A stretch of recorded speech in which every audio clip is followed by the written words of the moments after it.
First side is now in session. Okay, good morning. Good morning, Your Honor. We're here in the State of Ohio versus Toby Madden, CR 22-121675. The jurors are not present. Mr. Burris and Mr. Hahn and Detective Horton are present on behalf of the state. The defendant appears in person with counsel Mr. Wilder.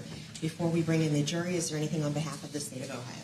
Just for scheduling purposes, I was going to have 3 witnesses here this morning to fill up the morning. One of them had an issue that came up, so he will be here first thing tomorrow morning. So I anticipate the Dr. Updegrove will testify today, Detective Doug Tram will testify today.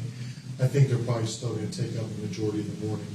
Then I will have 2 or 3 witnesses tomorrow, so we anticipate resting before the noon hour tomorrow night. Okay, thank you for updating us on the schedule. Yes, Your Honor, thank you. Anything on behalf of you, your client, Mr. Wilder? Not at this moment, thank you. Okay, let's go ahead and bring in the jurors.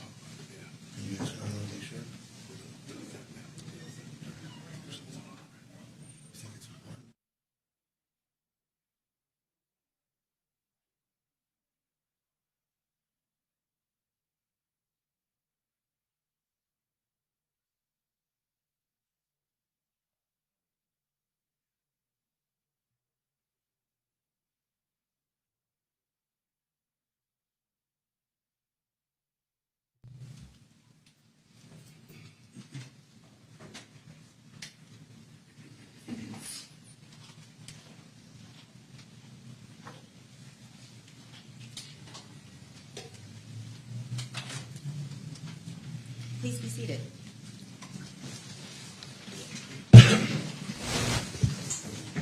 Good morning, ladies and gentlemen. Does anyone have any violations of the court's recess instructions that they need to report? Okay. All right, Mr. Burris, you may call your next witness. Thank you. Or Mr. Hahn, thank you. Statement called Dr. Rachelle Brewsaugh.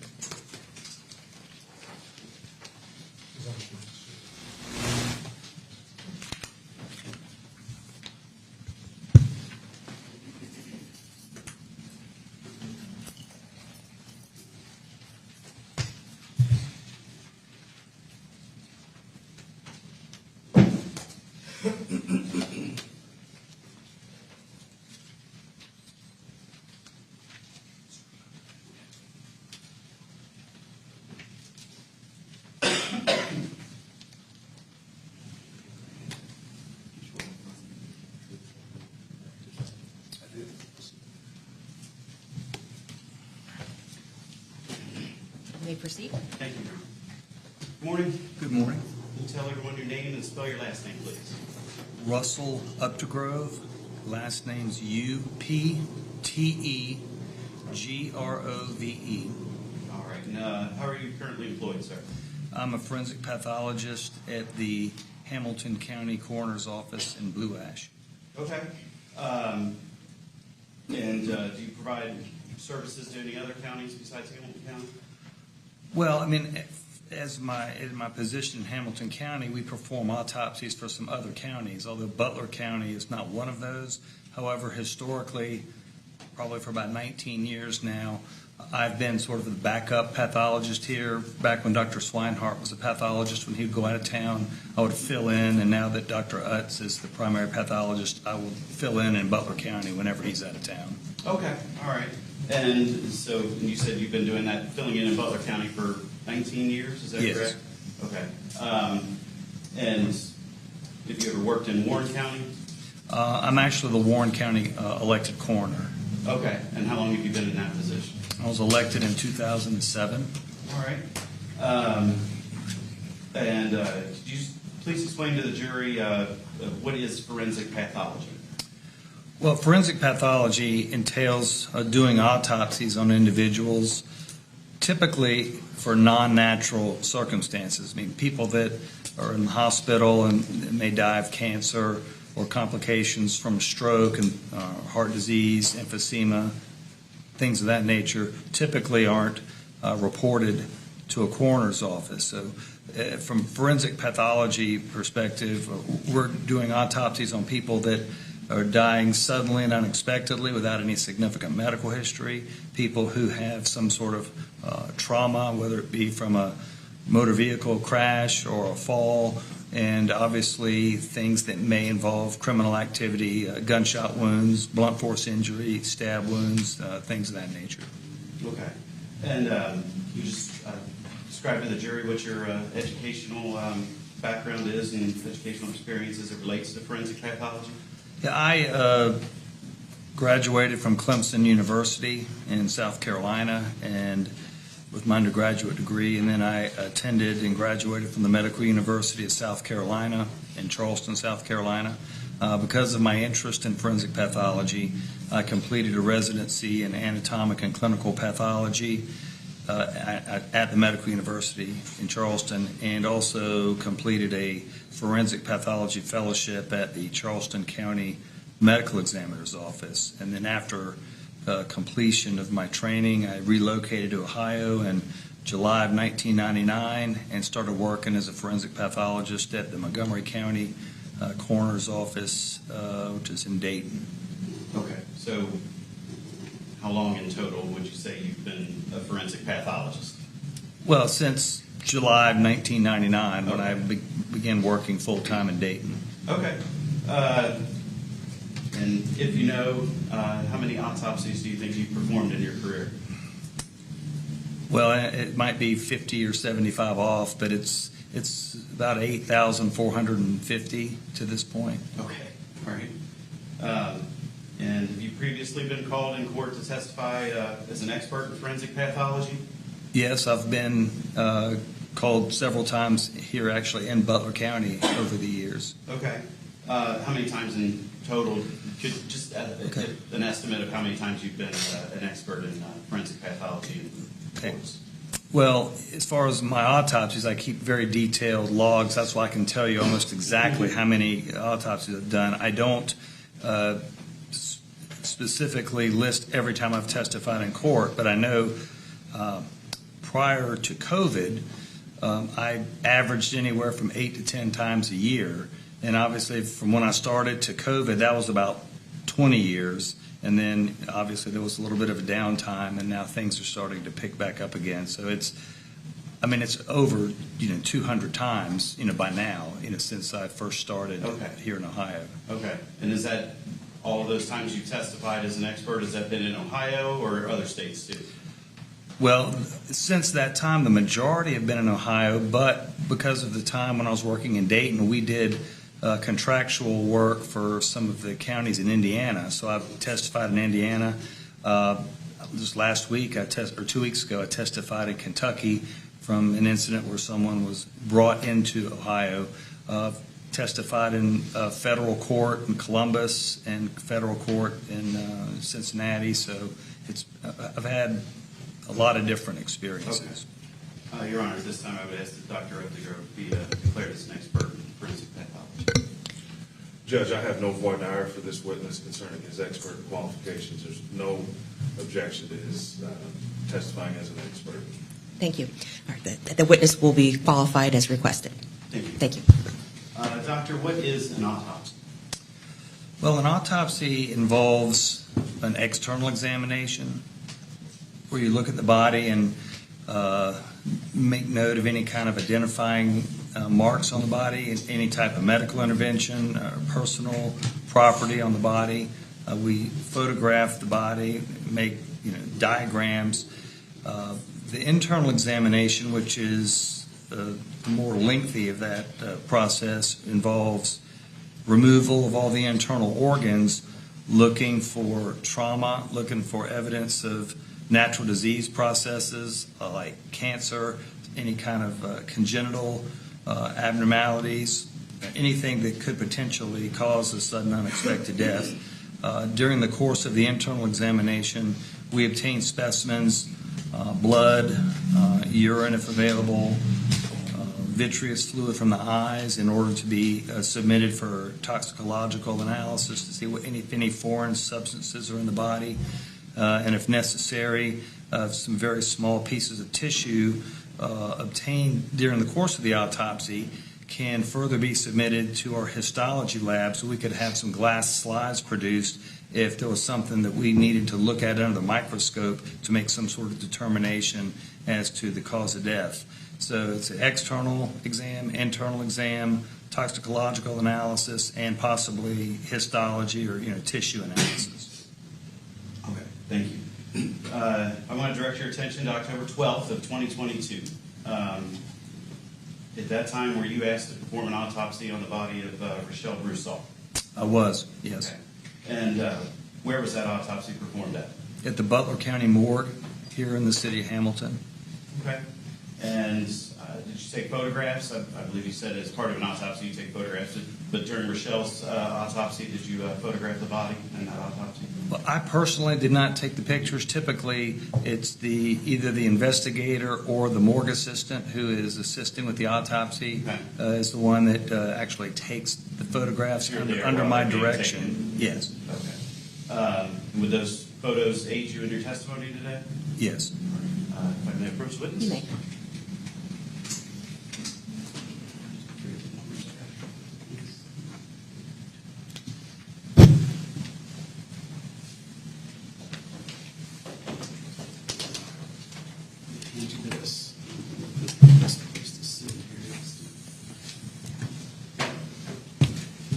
Doctor, if you would take a look, please, at exhibits 178 through 205, and just flip through them and take a look at all those and let me know when you're done looking at them.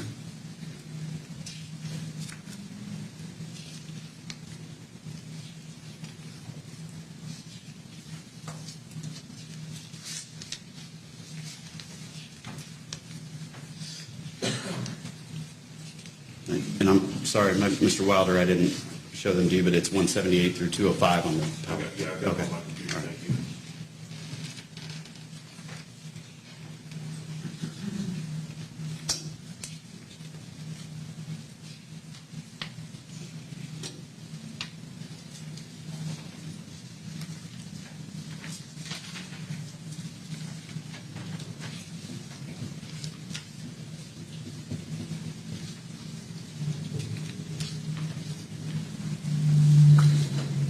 Have you had a chance to look at all those? Yes, it did. Okay.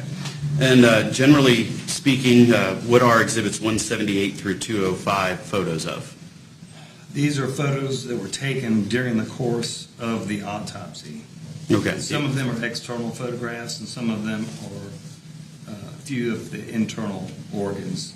Okay. And these are photos taken during Rachelle Brewsaugh's autopsy that you performed, correct? Yes. All right. And these, are they true, fair, and accurate depictions of the autopsy you performed on Rachelle's body? Yes. Okay. Your Honor, I would ask that States Exhibits 178 through 205 be admitted and be allowed to publish. Mr. Wilder? We have a brief sidebar. Sure.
You may continue.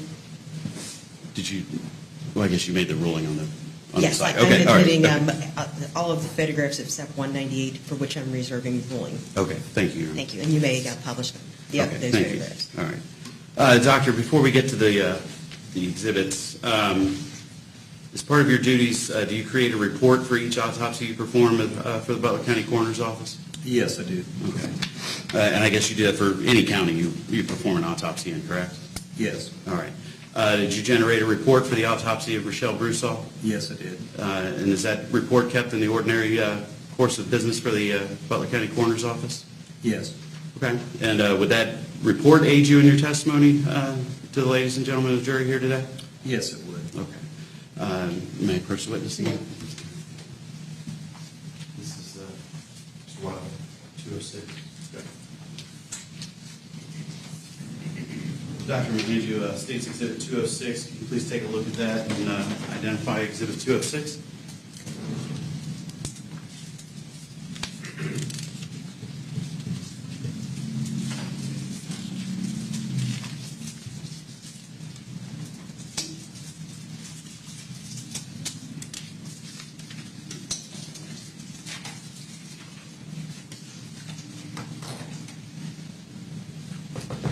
And is that, what is that exhibit? It is a copy of the autopsy report, which I created, and there's also a copy of the toxicology report, which I personally do not generate. The specimens that are submitted are recovered during the autopsy, but obviously the testing is done by a toxicological laboratory. Okay. It's part of your report, though, the toxicology report? Well, it's included Okay. in the exhibit, and I certainly use that information when making a decision about the cause and manner of death. But I'm just clarifying that I did not generate that toxicology report. All right.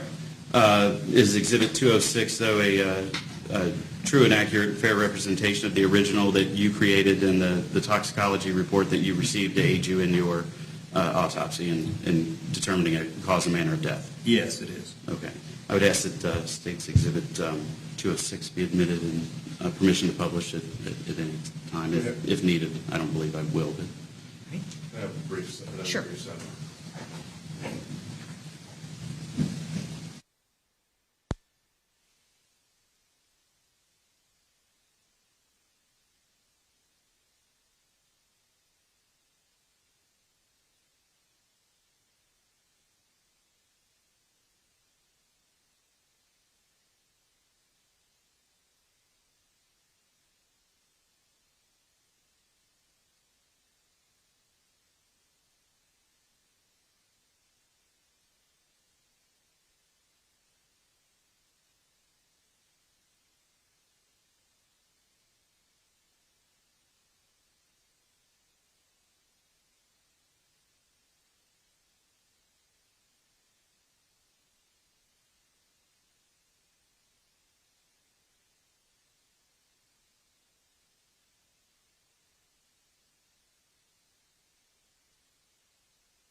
If I can approach the witness, Your Honor. You may. Okay, so 206 will be admitted without the toxicology report. Okay. Thank you, Your Honor. Dr. Updegrove, can you please explain to the jury the process of performing an autopsy, starting with the moment you receive the body? Well, the external examination is what happens first, and it's a combination of writing things down, documenting things, hair color, eye color, any kind of scars or other identifying marks, whether there's any medical intervention on the body, any obvious injuries, and those things are also documented via photographs that either the investigator or the autopsy assistant may take. So once the external exam has been completed, we begin the internal exam, and as I alluded to earlier, that involves removal of the internal organs. So in a case like this, when I can clearly see that there's been multiple stab wounds on the outer surface of the body, we're looking at documenting and identifying any type of internal injuries or damage, which organs may or may not be affected from these stab wounds. In addition to that, again, we're looking for things like coronary artery disease, cancer, cirrhosis of the liver, other types of diseases that may involve other organs in the body, any obvious sign of infection. So after the organs are removed, they are weighed and dissected individually, and then after the autopsy, the majority of the tissue is then returned to the body. We retain a few small pieces, like I said earlier. In the event we need to do a microscopic examination, we have small pieces of tissue that can be submitted if that was necessary.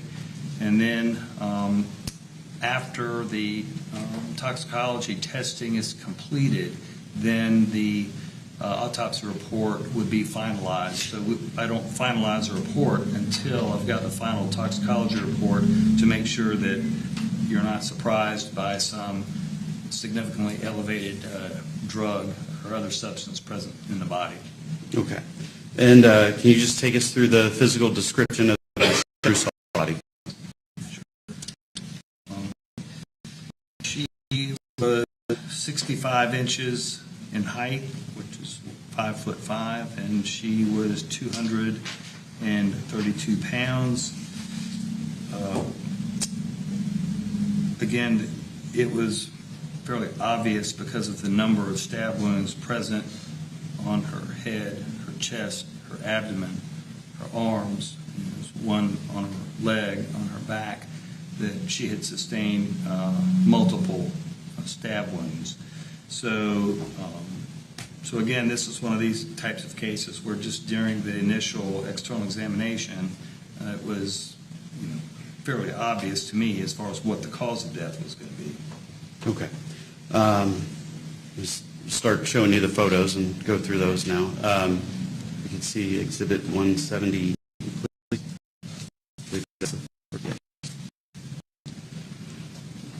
Doctor, obviously it's on the screen there in front of you and should be, I think it's on the screen in front of you, isn't it? Okay. Yes. And then on the big screen there, can you please explain to the jury what we're looking at in State's Exhibit 178? Okay, this is a placard. Again, that's not my handwriting on there, but the people at the Butler County Coroner's Office in the morgue will write the case number, which is that 22-1012 is the case number that was assigned to this, and it has the decedent's name, and it has the date that the autopsy was performed, October 12, 2022, and of course, Dr. Lee Manning is the coroner for Butler County. Okay, thank you. If we could go to 179. And please describe Exhibit 179. All right, this is something that you do in all the autopsies, basically taking a shot of the face in order for identification purposes, because some of the times when we do autopsies on people, they're not identified at the time. So it's nice to have a photograph of the person's face for potentially identification purposes. In this particular case, it also documents that there is an injury on her nose that can be visualized here. Okay. 180, please. And tell us what we're looking at in State's Exhibit 180, please. Okay. Okay. Objection. If anyone cannot compose themselves in the courtroom, then they're going to need to leave the courtroom. Okay? Go ahead, Mr. Vaughn. I'm sorry, Doctor. Please describe what we're looking at in State's Exhibit 180. All right. In this picture, focusing predominantly on the anterior aspect of the chest, in the abdomen. You can also see the left hand and the left forearm and left upper arm in this picture. But as I mentioned, there were multiple stab wounds. The vast majority of the stab wounds she sustained were in the chest and abdominal area. There were a few on the hands and arms, but predominantly wrist and hand. Okay. And what do you see protruding from some of the wounds? Okay. In the right lower quadrant, there's actually the yellow is some of the abdominal fat, and then there's also a portion of the small intestine which is protruding through one of the stab wounds. Can you just, you should be able to touch that screen and circle which ones you're talking about, I think. Wait a minute. Sorry.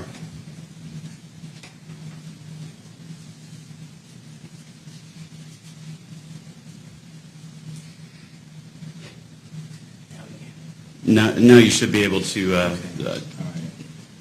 And what are you circling there, That Doctor? is, well, the yellow part is fat, and then this little tubular here, that's the small part of the small intestine. Okay. And then the other one above or to the left of it? That is a mental fat, and then there's again some fat and another little piece of intestine protruding through there. Okay. All right. And then if you go to the top right corner of your screen, that little arrow, you can hit that and then hit clear, and it should take the. Okay. Thank you. States Exhibit 181, please. Doctor, what are we looking at in States Exhibit 181? Okay, now we're looking at her from the left side, and it's some of the pictures that are taken in the course of the autopsy. Sometimes they're taken as is, received with whatever clothing, or if there's blood or dirt.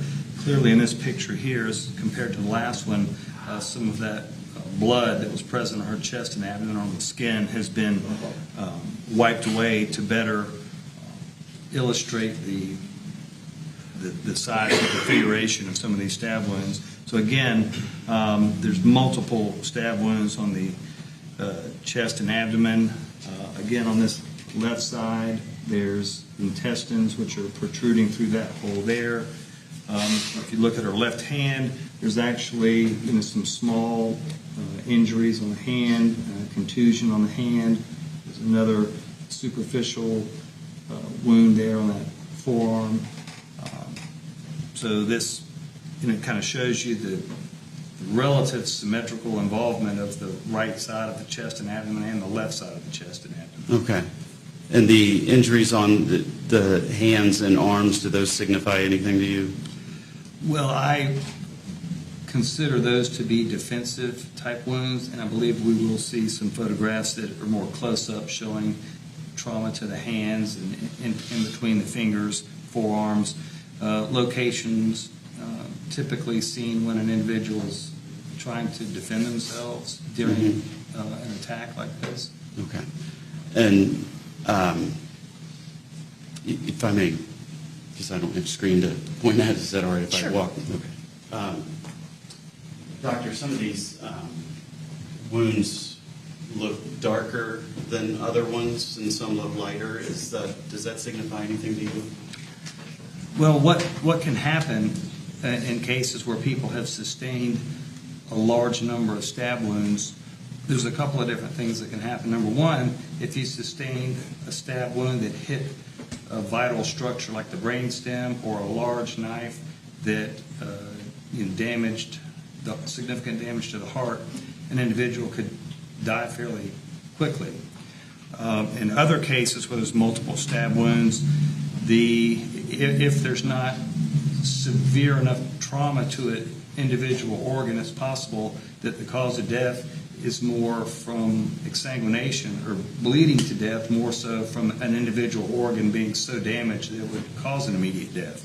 So when there's this many stab wounds, sometimes some of the wounds as they're inflicted, and I can't put any kind of order on when these wounds were sustained, but some of the wounds have very little bleeding in the subcutaneous tissue and the fat, and that's because some of these wounds may have happened as the person is quite close to death or actually has died because the heart is no longer beating because of the amount of blood that is lost in the circulatory system. So some of the wounds show that cutaneous hemorrhage. Okay. And could you just point out the difference of, like, I know we may be able to see this on some other photographs, but can you point out the difference between, like, two of the wounds? Well, this one here, there's very little bleeding. I mean, all you're seeing really is the yellow fat, where a lot of these other wounds, there's much more redness associated with the soft tissue. Okay. Thank you. If you want to hit clear there. Can we go on to 182, please? And can you please describe Exhibit 182 to the jury, please? Okay, in this particular photograph, there's a couple of things we're looking at. One, there's things that are called an acute contusion or bruise on the hand here, and then on this area where the knuckles are, there's some purple discoloration. And again, I can't say how it happened, but some sort of blunt force to the hand, which causes a bruise. In addition to that, there's also a couple of superficial injuries to the hand, which are more consistent with a sharp force type of situation. Okay, thank you. Clear those out. Exhibit 183. Can you please describe Exhibit 183? Okay, this is a closer up image, and the hand is slightly rotated for this picture. Again, showing that rather large contusion or bruise on the left at the base of that index finger. And what we're looking at here is kind of in the web in between the index finger and the thumb, and that soft tissue is a wound from sharp force injury. Again, one of the things that I mentioned earlier, as far as what I would consider a defensive type wound, that can be present on the hands or the forearms during the course of an assault. Okay, thank you. 184. And what are we looking at here in State's Exhibit 184? All right. Again, this is showing the left hand and the left forearm.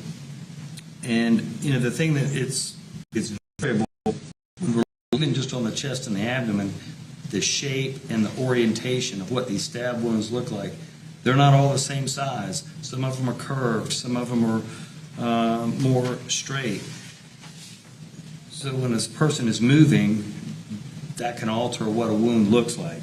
Also, when you have something like this, the hand and the forearm, there's a lot less flesh, fat, other subcutaneous tissue, muscle on the hand and the arm as opposed to the chest and the abdomen. So sometimes when a knife penetrates the soft tissue, and if it hits a bone, the knife doesn't protrude as deep as it would if it was on a chest or an abdomen. So sometimes these wounds can be much more superficial just because the blade doesn't effectively penetrate as much. So these particular wounds here are, I would say, much more superficial or shallow compared to some of the wounds that we saw in the chest and abdomen. But again, they're certainly significant.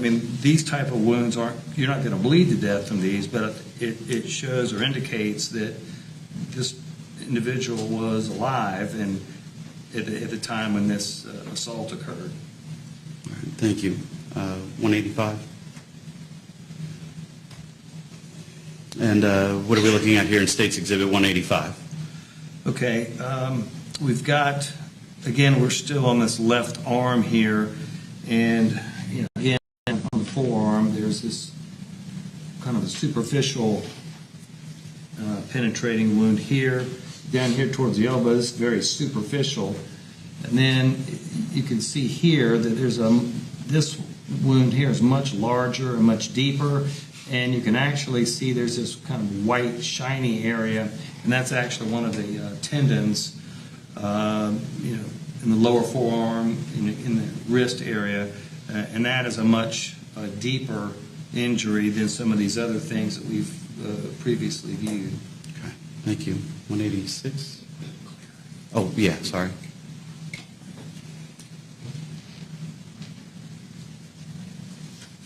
Is it not working?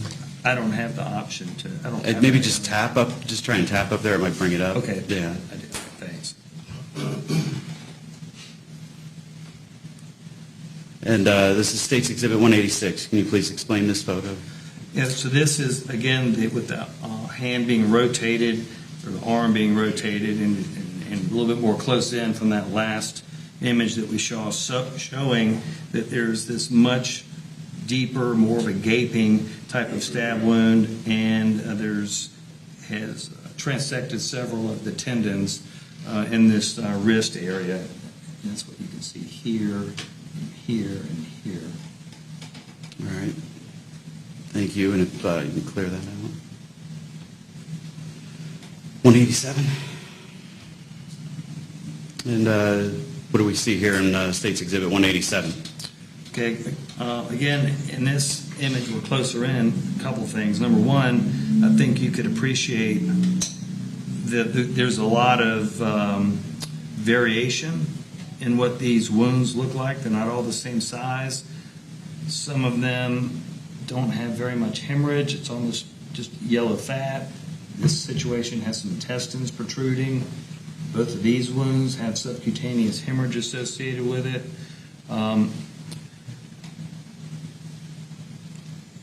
This wound here is a little unique because you can actually see that there is a sharp end, a little pointy end here, and there is a blunt end, on the other end there. So it also has very little hemorrhage associated with it. So, Okay. All right. You want to clear that out?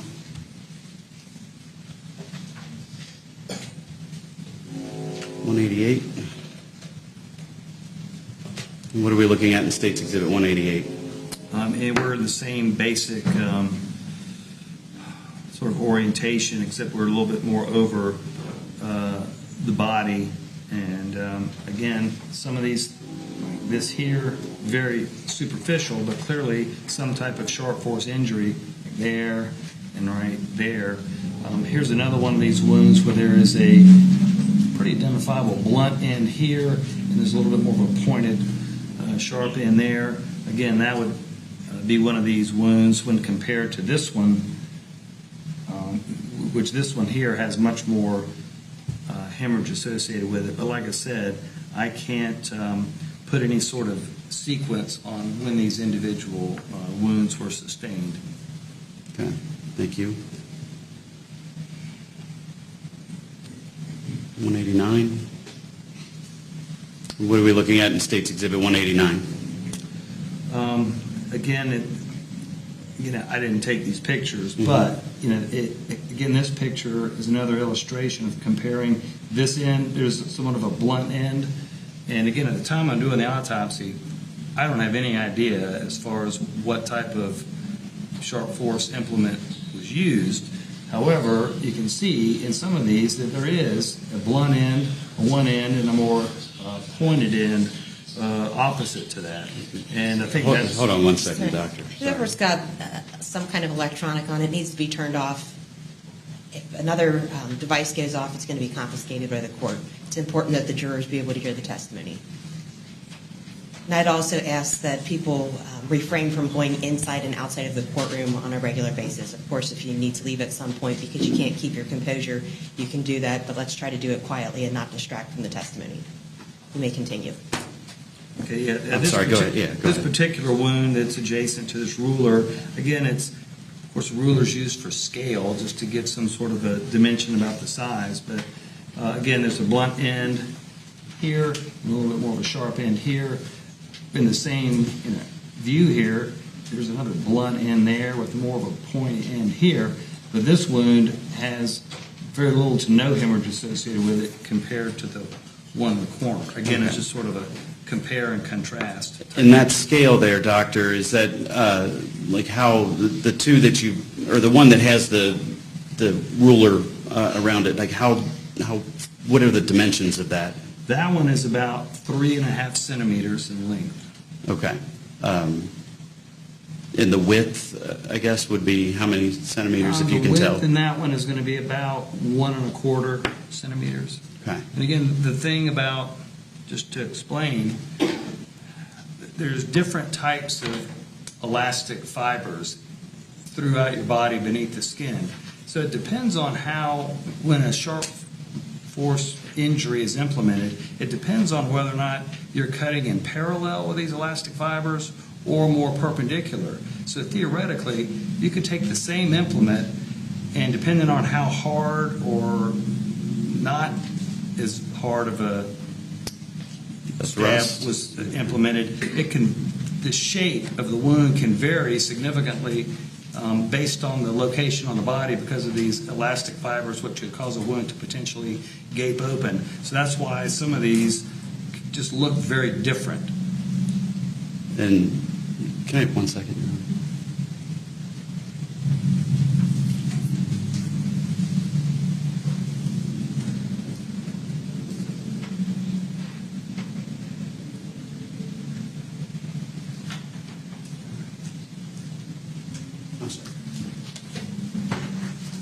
All right, you want to hit clear on that one, Doc? Okay.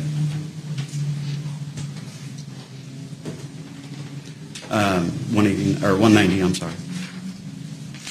And what do we have here in State's Exhibit 190? Okay, so this picture is taken from the head looking downward towards the upper chest. And again, there's multiple more hemorrhagic wounds here on the right breast. A couple of these ones over here on the left breast, not nearly as much subcutaneous hemorrhage. There's also, over on this left sort of anterior shoulder area, there's some faint bruising here with some very superficial injuries that I can't necessarily call that a stab wound, but I mean it could be fingernail scratch, it could be an abrasion from falling and hitting something, but they're just much more minor injuries compared to what we're seeing on the chest. Thank you. You clear that out. Let's go to 191. And what are we looking at here in State's Exhibit 191? Okay, this is more of a close-up view of the right side of the lower abdomen where we had seen earlier there's fat protruding through the stab wound here. This is small intestine here. There's small intestine here. And again, to show this wound here, there's more of a blunt end here and a really kind of a sharp, more pointed end on that particular wound, which there's very little hemorrhage associated with that one. All right, thank you. 192.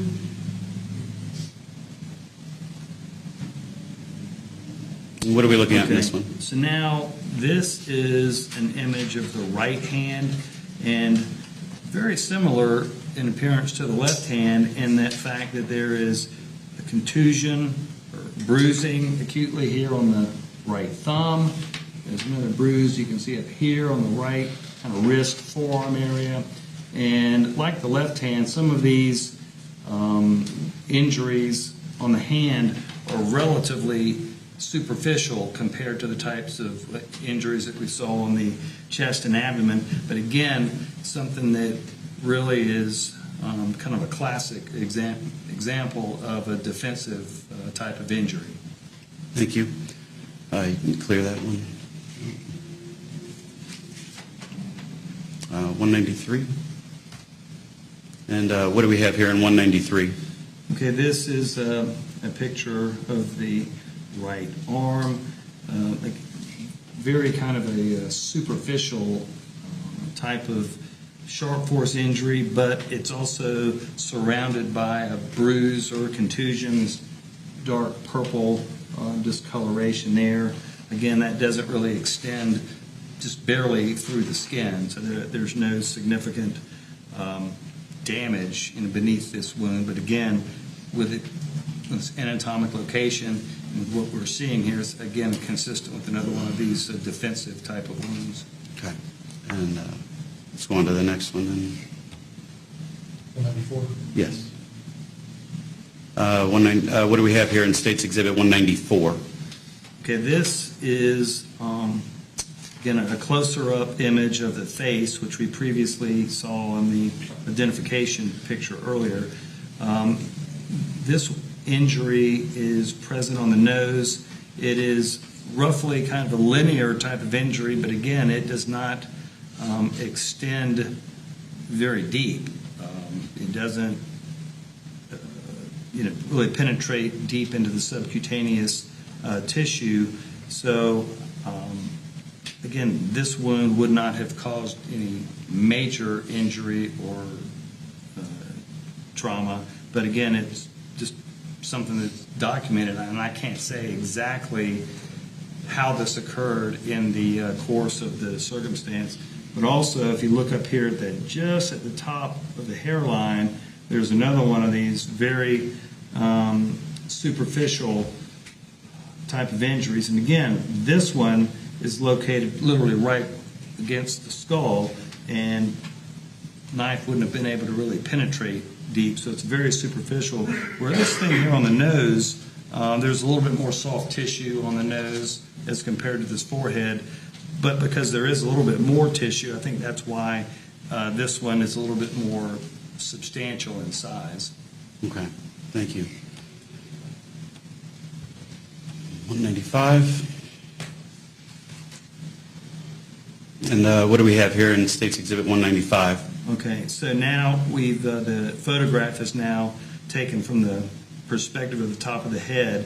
So this injury here in the corner where the ruler is what we just previously looked at, the injury at the top of the kind of the forehead right there at the hairline. Again, very superficial, sharp force injury. And also in this picture you can see that there's some additional injuries more on the top of the head as well. All right, thank you.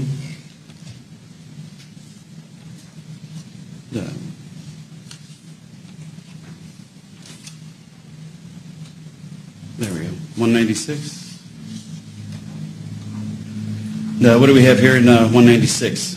Okay, so what I did is, in order to better illustrate these, some of the hair I did shave on the top of the head from some of those images we just saw to show that, again, there are these superficial stab wounds to the top of the head. And again, because they do not penetrate through the skull, there's a very shallow depth to these things. But again, when a knife hits the bone and it's not able to fully penetrate, you can get varying sizes and different orientations in these wounds, and that's what we have here. None of these three, look the same, but they're all caused by a penetrating stab. Okay, thank you. On 197,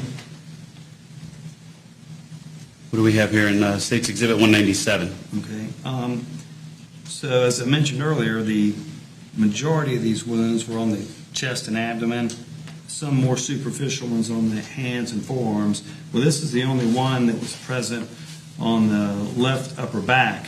And during the course of the autopsy, again, in the beginning, we're taking this picture, so the body has not been opened up, so there's still, blood inside the body, and in manipulating the body, blood can still come out of an injury, especially on the posterior aspect of the body where a person has been laying on their back and you see blood settling.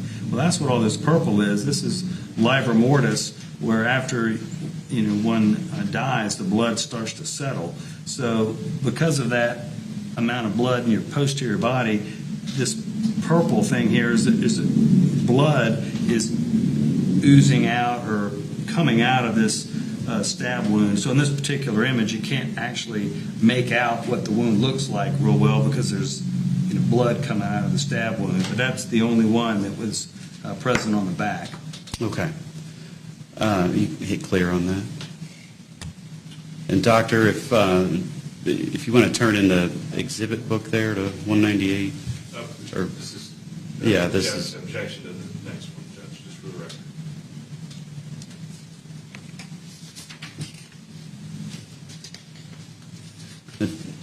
Doctor, looking at State's Exhibit 198, don't describe what it is yet, but would that exhibit, is that going to aid you in determining where penetration wounds are inside of the body and what organs they affected and what areas of the body they affected? Well, what this picture shows is when we make what we call the Y-shaped incision, make an incision on the chest, down to the midline, and then down the abdomen, and then we reflect the skin, the subcutaneous fat tissue, and the muscle back to expose the chest plate so we can further remove that to examine the internal organs. And in this image, it shows where that soft tissue has been exposed, and you can see focal areas of hemorrhage on the chest and abdominal area to indicate where some of these stab wounds entered the internal part of the body. And would this exhibit aid you in explaining to the jury the injuries that, even more so than what we've seen on the external photographs? Yes. With that, the court will overrule the objection, and the exhibit will be admitted and it may be published. Thank you. 198. All right. I know you just explained it without the picture up there, but can you now explain it so the jury's now viewing it? So can you please explain it again? Okay. So I realize you're not used to seeing these type of images, but all this yellow that we're looking at is adipose tissue or fat, and then you have all this is muscle here. So in these areas where there's this dark red area, that is hemorrhage that's not normally supposed to be there. And you can actually see in this area there's actually a hole in between where the ribs are in that intercostal space where some of these stab wounds have penetrated to involve the internal organs.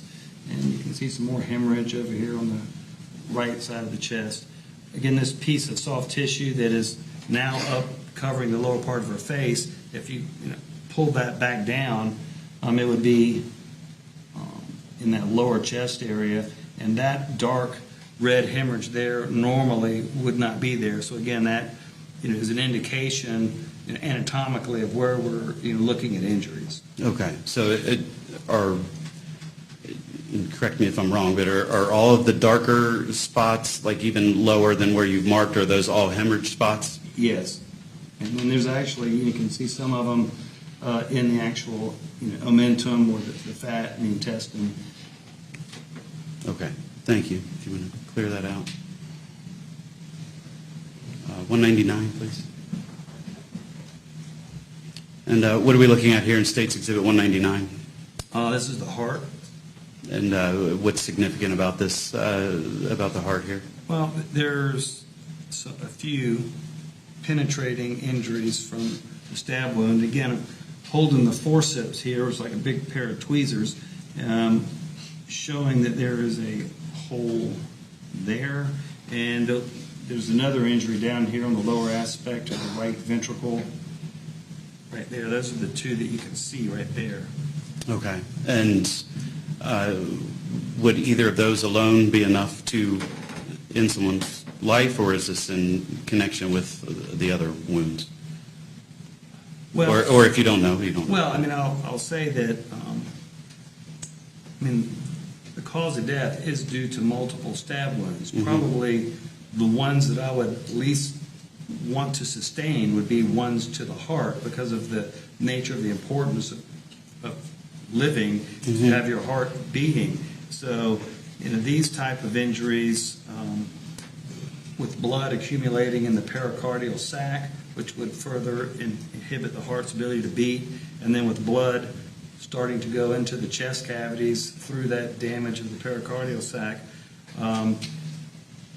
Clearly, these are serious injuries that would not be immediately lethal or immediately incapacitating lesions, but unless sustaining something like this, unless you got surgical intervention within minutes or something, having some type of rescue personnel that knew what they were doing, I mean, this is alone would be enough to kill somebody. Okay, all right. If you want to hit clear on that. Let's go to State's Exhibit 200. And what are we looking at here in State's Exhibit 200? Well, this is from a different inferior vantage point. Again, similarly, before took these forceps and just lifted And the again, tissue. just this is the heart again, correct? Yeah, this is the heart. Okay. So this All is that lower wound that I pointed to the last time that wasn't being opened up with the forceps there. It's just showing the size of it, because in the prior image it was somewhat collapsed. So I'm just showing the significance of that injury there.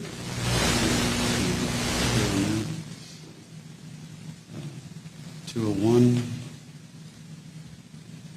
What do we have here in State's Exhibit 201? Okay, well, on this board where we do the dissection, there's a portion of the heart which is visible there. There's one lung over here, and then here is the other lung. And in this particular situation, each of the lungs has a penetrating stab wound. And in this lung here, and there's a hole, and you can actually, in the middle of that hole, you can see the bottom of that board there, that little white thing. So that hole goes all the way through the lung. Okay. Is this the left or the right lung? Or- That's the left lung. Okay. The left lung has 2 lobes, where the right lung has 3 lobes. That's the way you can differentiate the two. Okay, all right. And are there injuries on the one in the upper part of the picture? I can't remember which one. Now, you Yes. said this is the left lung, so the right lung, where are there injuries on the right lung up there? I believe there's a separate Another, photograph okay. that will illustrate All right. that. Then we'll move on to 202, please. What are we looking at here in State's Exhibit 202? Okay. As I just mentioned, right lung, it's 3 lobes, right upper, right middle, right lower. So this is the right middle lobe, and there is another penetrating injury right there. Okay. And what do these penetrating injuries do to the lungs, or how do they affect the lungs? Well, it causes a couple of different issues. Number one, obviously, is bleeding. I mean, because the blood that your heart pumps from the right ventricle, the blood's going to the lungs to get oxygen. So the lungs are very vascular organs, so there's bleeding. And then the other thing is that can happen is when you have whether a penetrating injury from a bullet or a knife, it can cause the lung to collapse, which would make breathing or respirations even more difficult.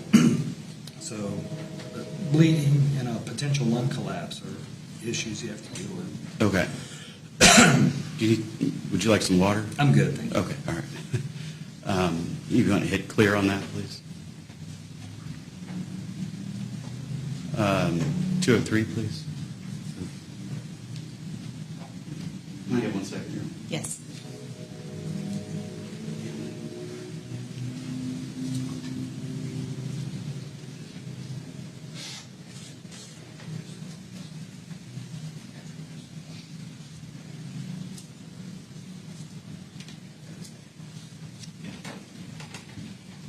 Sorry. What are we looking at here, Doctor, in State's Exhibit 203? Okay, this is a picture of the liver. So the liver, typically by weight, is the largest organ in the body. And the right lobe of the liver, which is larger, is located more on the right side of the midline, and then it sort of tapers down. Then your left lobe is a little bit smaller. So this image was this is the larger right lobe over here, and then this left lobe over here, there is a penetrating injury right there. Okay, and what do those types of injuries do to the liver? Well, again, the liver is another one of these organs that's very vascular. So all the blood from your lower body, as it's returning through the inferior vena cava to travel back to the heart to get oxygen, there's a lot of blood vessels, and damage to the liver is certainly going to cause hemorrhage. So again, I mean, it's singularly, a wound like this could cause someone's demise if they didn't get medical treatment very rapidly. But you would probably have a greater survivability if this was the only one you received versus the stab wound to the heart or to the lungs. Okay. But again, a very serious injury nonetheless. Okay. You hit clear on that? 204. And what do we have here in State's Exhibit 204?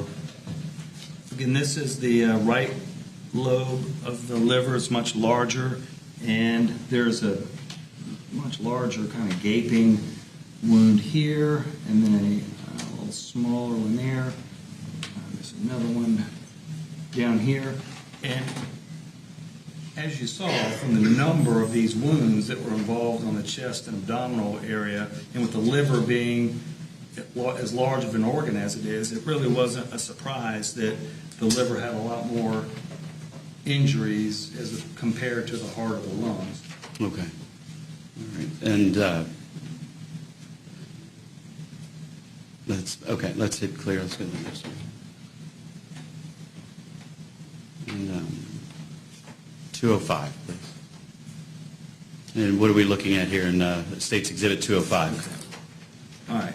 So to explain how we examine the head and examine the brain, what we have to do is make an incision starting behind the ear and go up over the crown of the scalp, back behind the other ear, and then with a scalpel loosen up the underneath tissue of the scalp and push the scalp forward and then pull the scalp backward to expose the calvarium, which is the big round part of the skull. So in this picture, if you could imagine, her chin would be down here. So this scalp has been pulled forward, covering her face. So when I showed you those pictures before, there was a wound on the forehead area and then 3 other small stab wounds kind of on the top of the scalp. What you can see here is there are these hemorrhagic areas in the soft tissue of the scalp which correspond to where the stab wounds were sustained.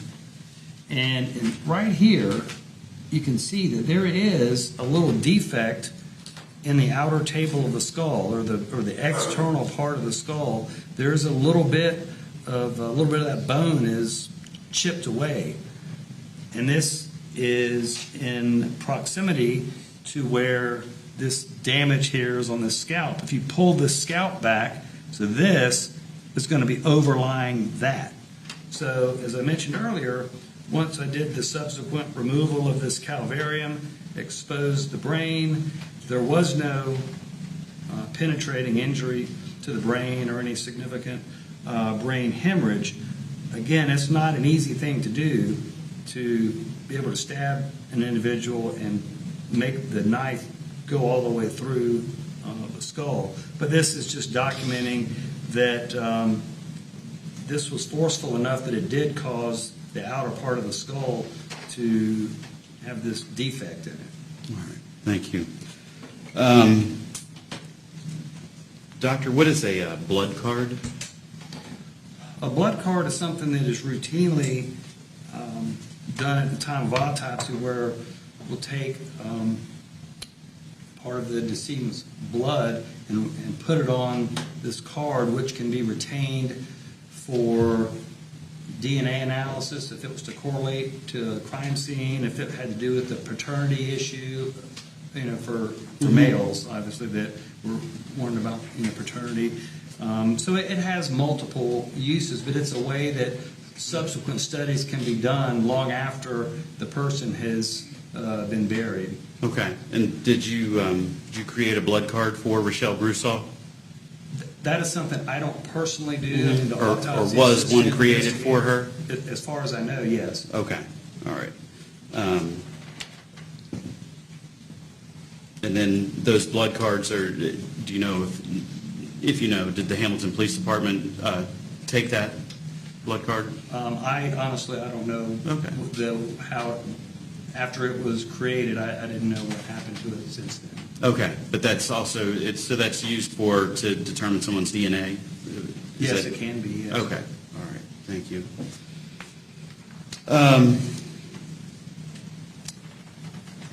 And after performing the autopsy on Ms. Brewsaugh, were you able to determine a manner and a cause of death? Yes. And can you please explain to the jury what the difference between the two is? Yeah. All right. The cause of death, there's a myriad of things that can be cause of death. And in today's world of forensic pathology, the most common thing we deal with now are drug overdoses, so fentanyl intoxication, multiple drug intoxication, traffic accidents, blunt force injury of the head or blunt force injury of the chest, gunshot wounds, stab wounds, drowning, electrocution. Sometimes we'll do an autopsy on someone and it end up being a natural cause. Someone didn't know they had heart disease or they had an undiagnosed cancer, things of that nature. So that's what the cause of death is, whether it's something natural or unnatural, which leads into the discussion about manner of death. So manner of death on the death certificate, there are 5 options. You have to check one of these boxes. So it's either homicide, suicide, accident, natural, or could not be determined. The could not be determined is when you have an apparently healthy 25-year-old person, and then after the autopsy there's no obvious grossly identifiable cause of death. You do toxicology testing, that's negative. You look at slides under the microscope and you can't identify anything. So in those kind of cases, maybe it's a congenital heart arrhythmia that we can't identify at autopsy, or maybe it's some substance that was taken that the toxicology labs aren't able to identify yet. So we don't have many of those undetermined cases. So most of them, we're pretty good at being able to make a definitive ruling on the manner. All right. And doctor, using your education and training and years of experience, were you able to come to an opinion or to a reasonable degree of medical certainty to an opinion of the cause of death and manner of death of Rachelle Brewsaugh? Yes, I was. And what was your opinion as to the cause of death? Multiple stab wounds. And what was your opinion to the manner of death? Well, just to clarify, Okay. my opinion that the manner of death is a homicide. Mm-hmm. Now, I don't actually sign the death certificate because Dr. Mannix, who's the elected coroner of Butler County, she's the one that signs the death certificate. Okay. But I certainly would classify this as a homicide, yes. All right. Thank you. Can I have 1 second?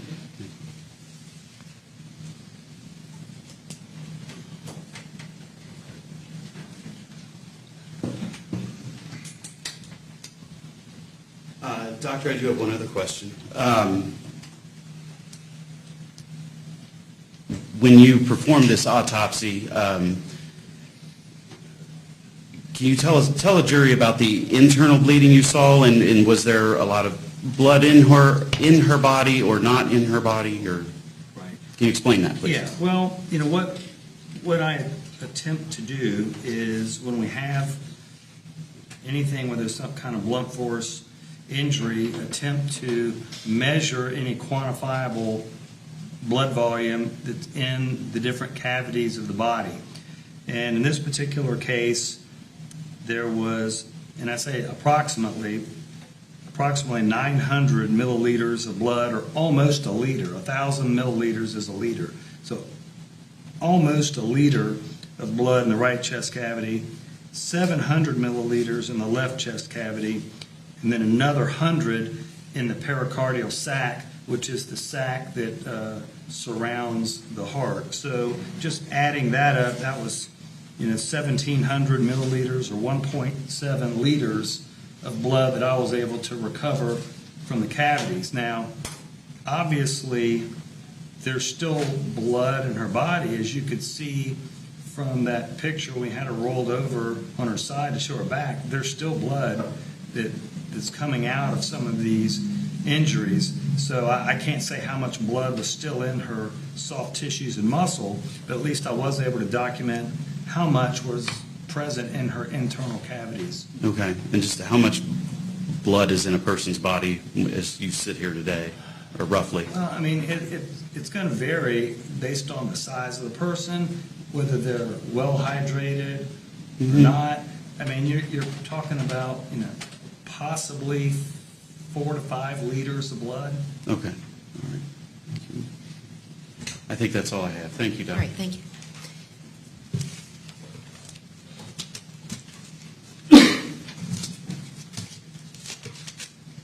Cross-examination.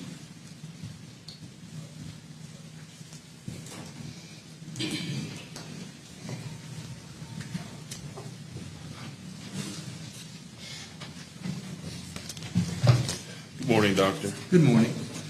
I want to talk to you first about during your testimony, you referred to stab wounds throughout. And if I could have the state pull up Exhibit 187 so I could talk to the doctor about that. Doctor, are you able to see State's Exhibit 187? Yes, I can see it. And I want to talk to you a minute about when you say stab wounds. Now, what's the difference between a stab wound and a cut, a nick, a scrape? Why do we use the word stab wound during your testimony?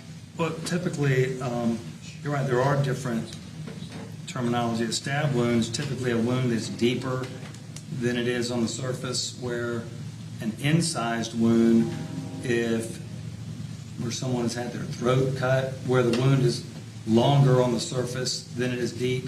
And then the term you used, a cut, I mean, a cut could be a paper cut, very superficial on your finger, or a cut could be more of an incised wound, something that's very superficial on the surface.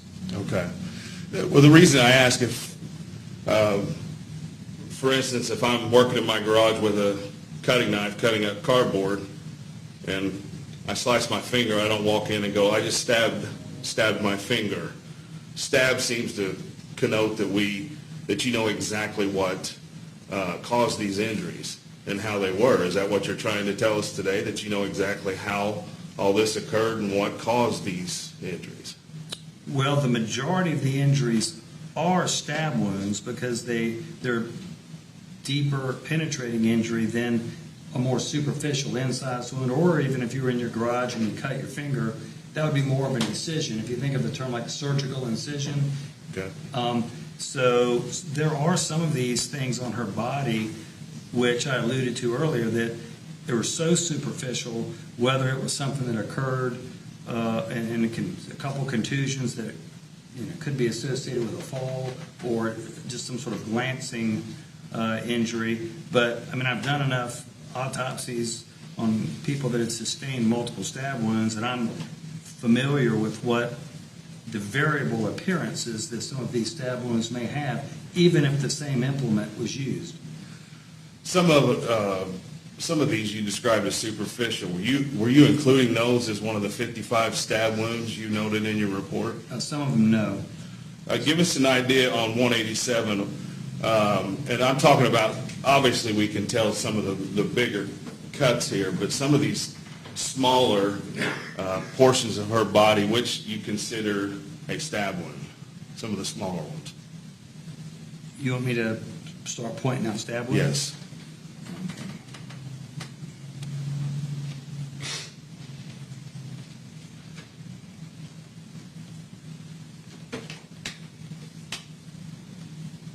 It might be easier for me to point out the ones that aren't stab wounds. So all these things that I've put these little dots are clearly stab wounds. Something that would be more of a superficial scratch, scrape, incised wound would be something like that, something like that, something right there.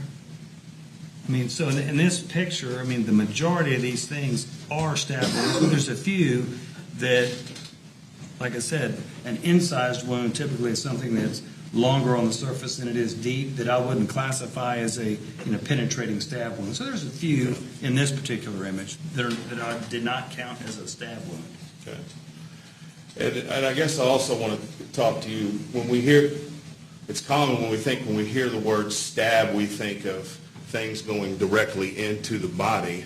Are you describing these stabs as you're saying that something went straight into the body or just may have nicked or scraped the body? Well, I'm not saying that they necessarily went in straight. Again, a couple different factors why these things can look so different. Number one, if the individual is moving, when you're trying to hit a moving target, they're not always going to be the same. Depending on whether you hit bone beneath the soft tissue, that may impede how deep the knife can penetrate the body. Clearly, some of these wounds were able to travel between the ribs and penetrate deep enough to hit the lung, hit the liver, hit the heart, hit the intestine, where some of the other ones were much more superficial, so it basically only penetrated the skin and got into the fat. So there's a varying assortment of wounds on the body. You kind of got into the next area I want to talk to you about movement. These injuries that we see here, some of these cuts, these wounds could have been in the process of while this person was moving, correct? It's certainly possible. I believe, in my personal opinion, because there's not one immediately lethal injury, it's certainly possible that there was an interval where this person is moving, and because of so many of the different orientations, many times if an individual is stabbed and they're not moving, there's a very more of an organized orientation of wounds, and in this particular case they're really not that organized in that respect. So it's consistent with some movement during the event. Okay. And you would agree with me that, you weren't at the scene, you don't have a video to see exactly what happened, but movement could not only be someone trying to get away from someone stabbing them, correct? They could be moving away from the person who's trying to stab them. Absolutely, yes. It also could be that the person who has a stab wound is approaching the person who may have a knife, and there may be some sort of physical altercation going on between the two of them. Yeah, I wasn't there, but certainly that's a possibility. Right. At the end of the day, you don't know what physical altercation, if any, preceded or occurred during any of these cuts and these wounds. That's correct.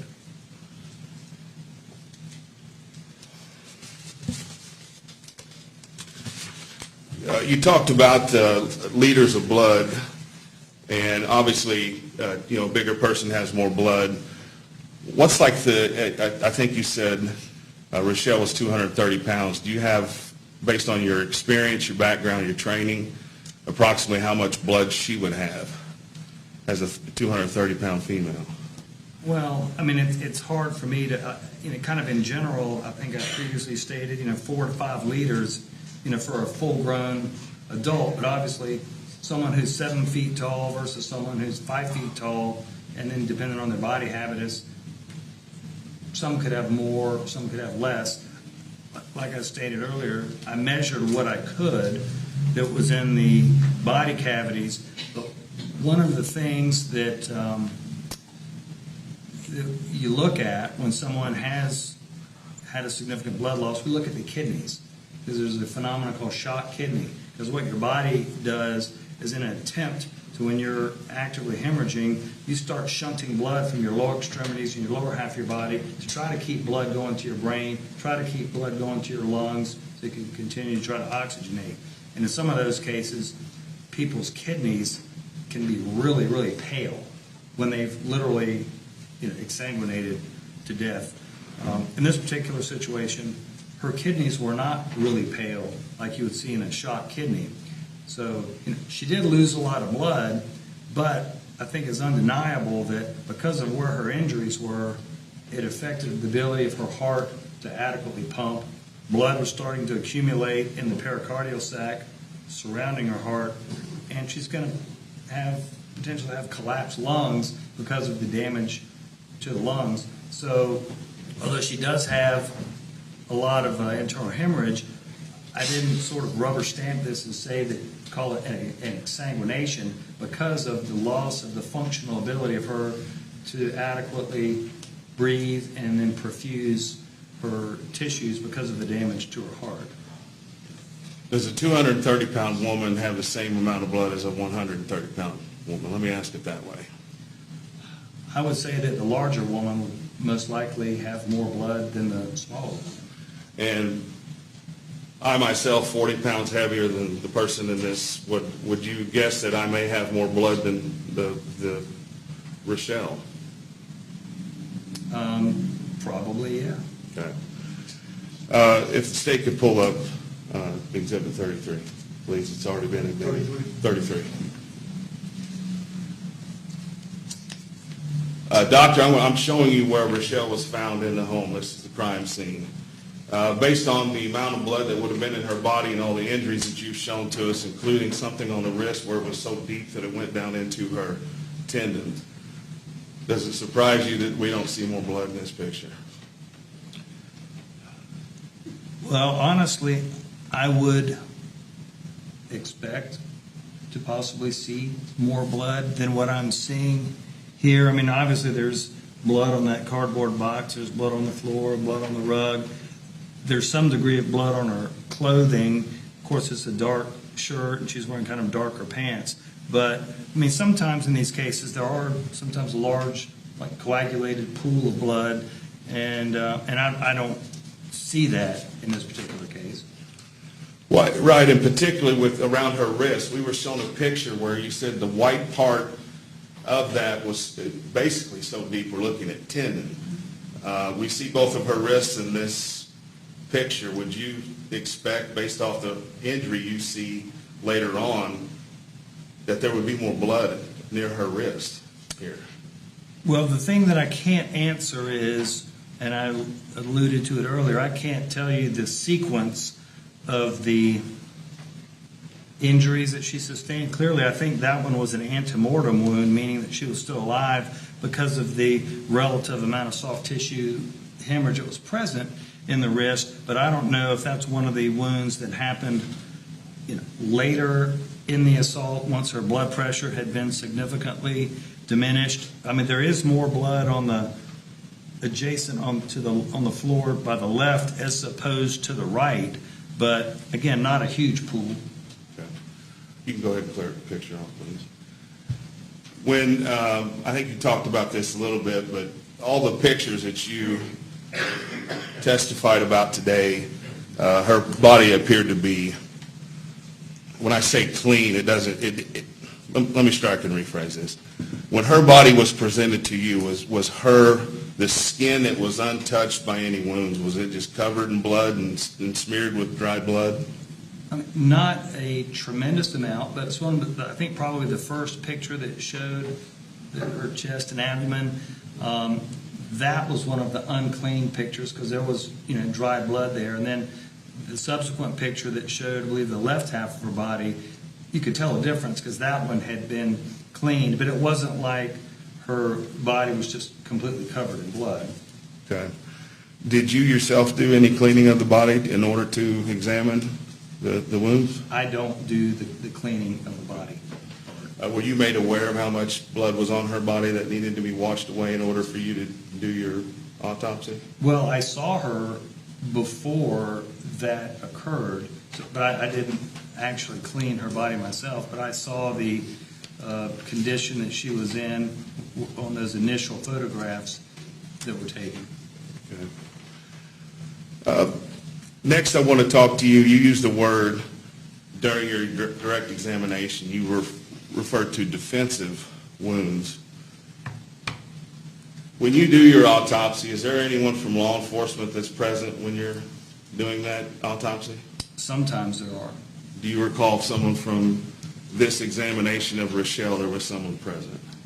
Honestly, I can't remember on that. I mean, it's been almost 2 years ago. I can't remember just who was there or who wasn't there. Is that something you would note in your report if someone was present from law enforcement?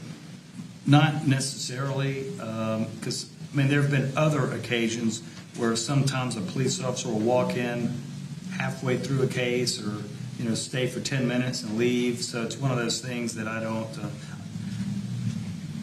include that person in my report. I mean, I believe there is a log there at the Butler County morgue for people to sign in when they come there. But so you'd have to refer to that because I didn't obviously include anybody's attendance in my report. Right. And I know a lot's happened for you in the last 2 years. I know you're through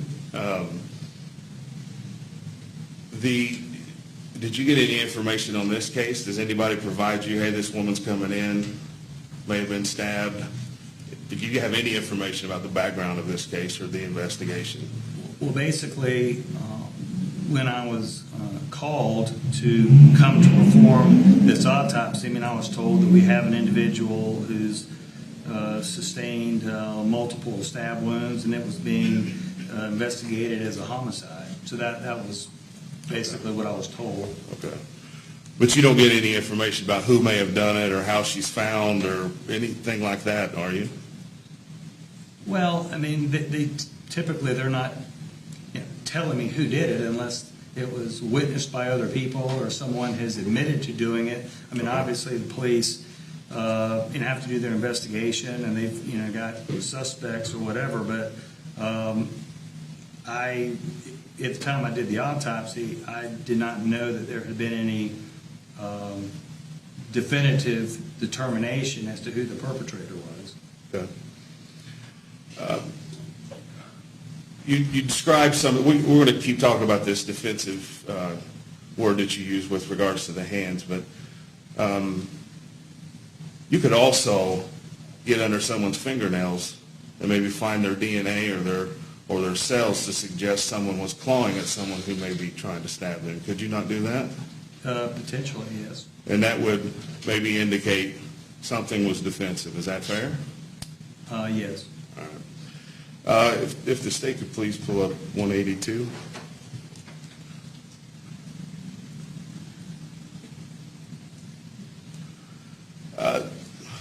You said that this is her left hand. I know we have pictures of both her hands, and correct me if I'm wrong, but I think when you described anything as defensive, you're referring to her hands. Is that fair? Well, hands and the arms, yes. Okay. Well, let's talk about the hands. You described this as being caused by blunt force. Blunt force contusion to the hand could be caused by striking something with your hand. Is that fair? Yes. If I were to punch this podium right now, I could cause a contusion to my own hand. Yes. And we wouldn't know whether or not if that was truly defensive or if that was offensive. Is that fair? Yes. Hitting your hand on a piece of furniture could also cause a contusion. Is that fair?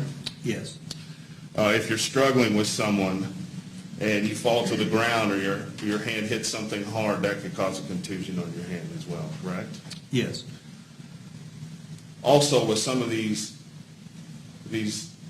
wounds, these stabs, these cuts, these scrapes, if a person were to have a small pocket knife in their hand and maybe using it themselves, is it possible that they could cut themselves? Well, the location of where some of these wounds are in their orientation, I would find that kind of hard to believe that these were, what, you're saying self-inflicted wounds? I didn't say self-inflicted. Let me ask it this way. Hypothetically, you and I are in an argument and I have a small pocket knife in my hand and I may try to move it towards you, and in the process I miss you. I can cut my hand on my own in that scenario, can I not? I guess that's a possibility. All right. Because you described a lot of these wounds, these cuts, these scrapes as all different shapes and sizes, and there's movement going on. So at the end of the day, you can't sit here and tell us that we know exactly how these wounds were made. You can't do that, right? That's correct. You can't tell us exactly what instrument or object caused these, correct? That's correct. And you cannot tell us what was going on with before, during, and after these wounds are being applied to this person, correct? Yes. And you can't tell us if there's two people involved, whether one person or the other inflicted them. That's correct.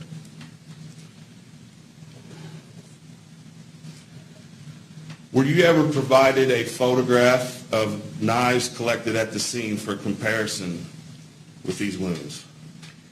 I have seen a picture of a knife that I wasn't told that it was definitively the knife, but something that was recovered. So you actually had the knife, or you just had a photo of it? I've just seen a picture. You've seen a picture of the knife, and then did you go back and look at your photos and look at your report to compare and contrast? Well, when I saw the image of this potential knife, what was potentially consistent is the fact it wasn't a very big knife. Right. I mean, if you take a 6-inch, 8-inch butcher knife, typically like you'd see in the wood block in the kitchen, you don't see these kind of small wounds. You see these very deep wounds that create these gaping type of injuries in the liver, in the lung, in the heart. Based on the number of stab wounds and the relative few number of them that actually penetrated an organ, it's consistent that it's a smaller knife than a very huge, long-bladed knife. But again, you could take the same knife and get varying kinds of injuries depending on whether you full contact or a glancing blow or came in at a different angle. So I can't look at a picture of a smaller knife and say, well, that clearly caused this, or that it clearly didn't cause it. It's just it's more consistent that it was a smaller knife than a very big, long blade knife. You did testify that some of the injuries in this case went so deep as to puncture heart, lungs, and liver, correct? Yes. Are you able to get on the outside of the skin down to the liver with a pocket knife? The liver is probably the easiest of those three organs that you mentioned, because anatomically, the liver is kind of just beneath the right side of that costal margin of the rib cage, and it can extend downward below that. So you might not even have to go through in between ribs to damage the liver. And again, the liver is much larger, so just based on the number of the wounds, it makes sense statistically that the liver was affected more than the heart or the lung. But when you consider you have the sternum, which is the breastbone, and then with these ribs emanating from it, it's not, the heart isn't as readily or easily damaged as compared to something like the liver or the intestines. All right. That's what I was going to ask about next. The heart would be a little more difficult to, the injury that we see from the heart, that would be a little bit more difficult, in your opinion, in a pocket knife to do as opposed to the liver. Is that fair? Yes. For the reasons you just explained about the heart.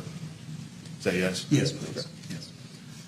Now, I thought at some point you mentioned, you said some wounds don't show subcutaneous bleeding. Are you suggesting that some of these were applied after someone was already, that she was already dead when someone stabbed her? Well, it's possible that they were either after she was technically deceased, or the fact that it was in that close interval where her blood pressure was so low because of the blood loss that some of those wounds weren't being adequately perfused, as I mentioned earlier, which is why we didn't see the shock kidney phenomenon. But again, a lot of the blood is going to be shunted up towards the chest and the head. So some of those abdominal wounds, towards the end of death, there may not be the same amount of blood flow as there was when this event started. Judge, could I have a minute to talk Sure. with my client?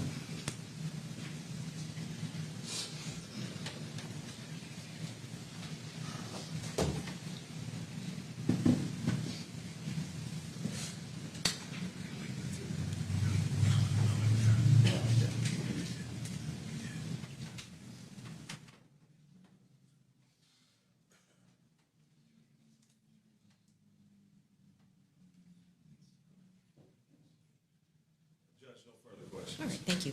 Any redirect, Mr. Hahn? Just briefly, Your Honor. Sure.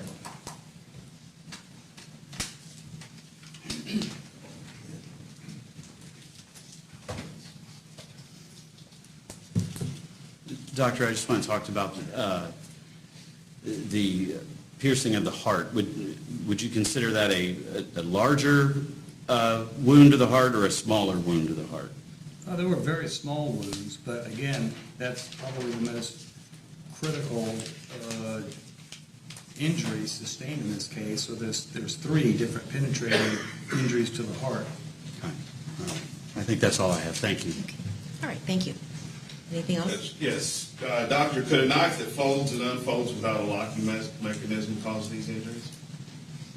Yes. Nothing. Okay. All right, thank you, Doctor. You may step down.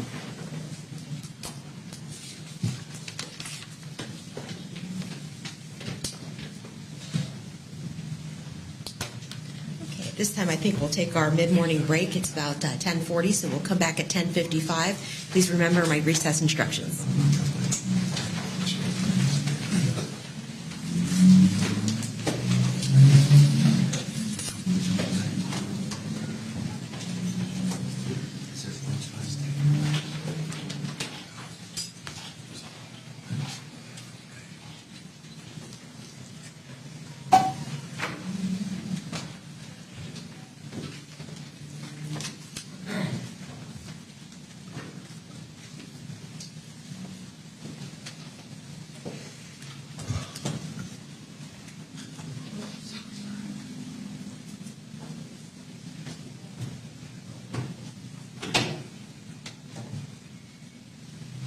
The jury has been excused from the courtroom. Before we take our recess, is there anything on behalf of the state of Ohio? No, Your Honor, thank you. Your Honor, I would just ask, can I go up and, I think the little dots are still on the screen up there. I'll just clear it out. Sure. That's all right. Anything on your behalf, Mr. Wilder? Not at this time, thank you. All right, we'll be in recess. Thank you.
brings us back in session.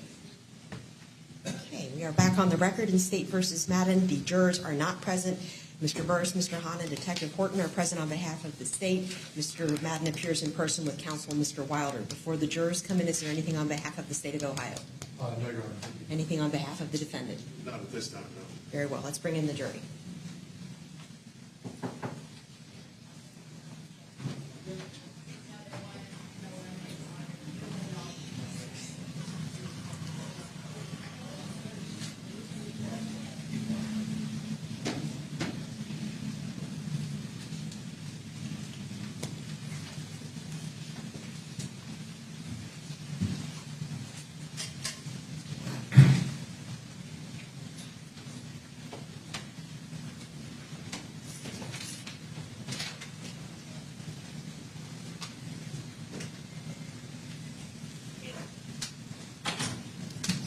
Please be seated. Before we get started again, are there any violations of the court's recess instructions that anyone needs to report? Okay, the state's next witness. Yes, Your Honor. Thank you. The state will call Detective Doug Trenum.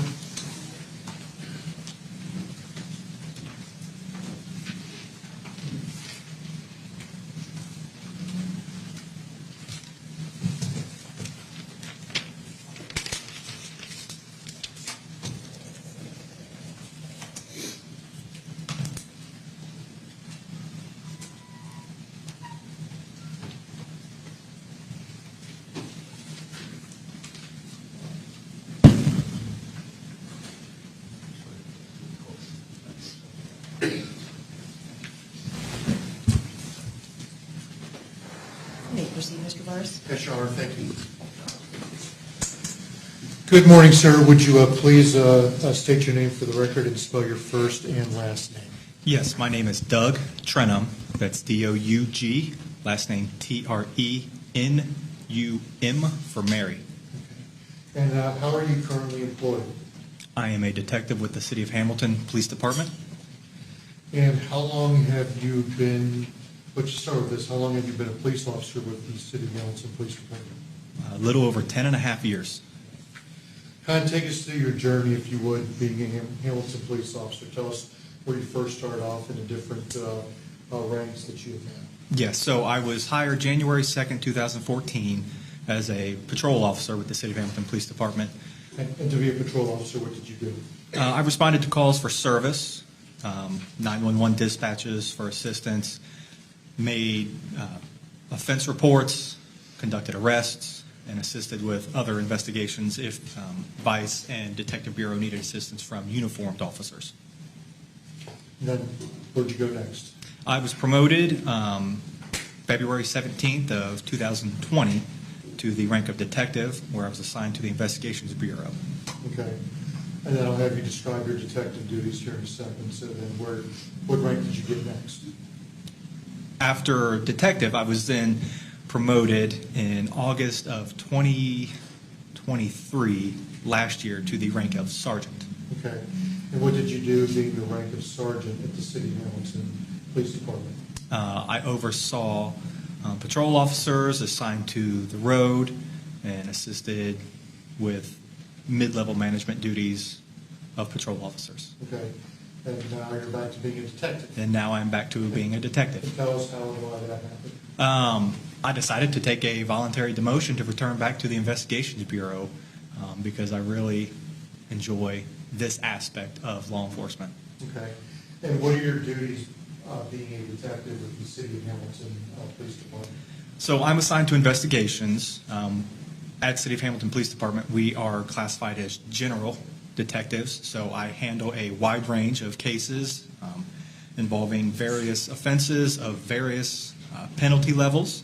Officers respond to calls for service. They make offense reports or crime reports that then are assigned to me by a supervisor, where I then have to follow up with those reports, such as interviews, collection of evidence, establishing suspects, and then assigning arrest warrants, search warrants for those cases. Okay.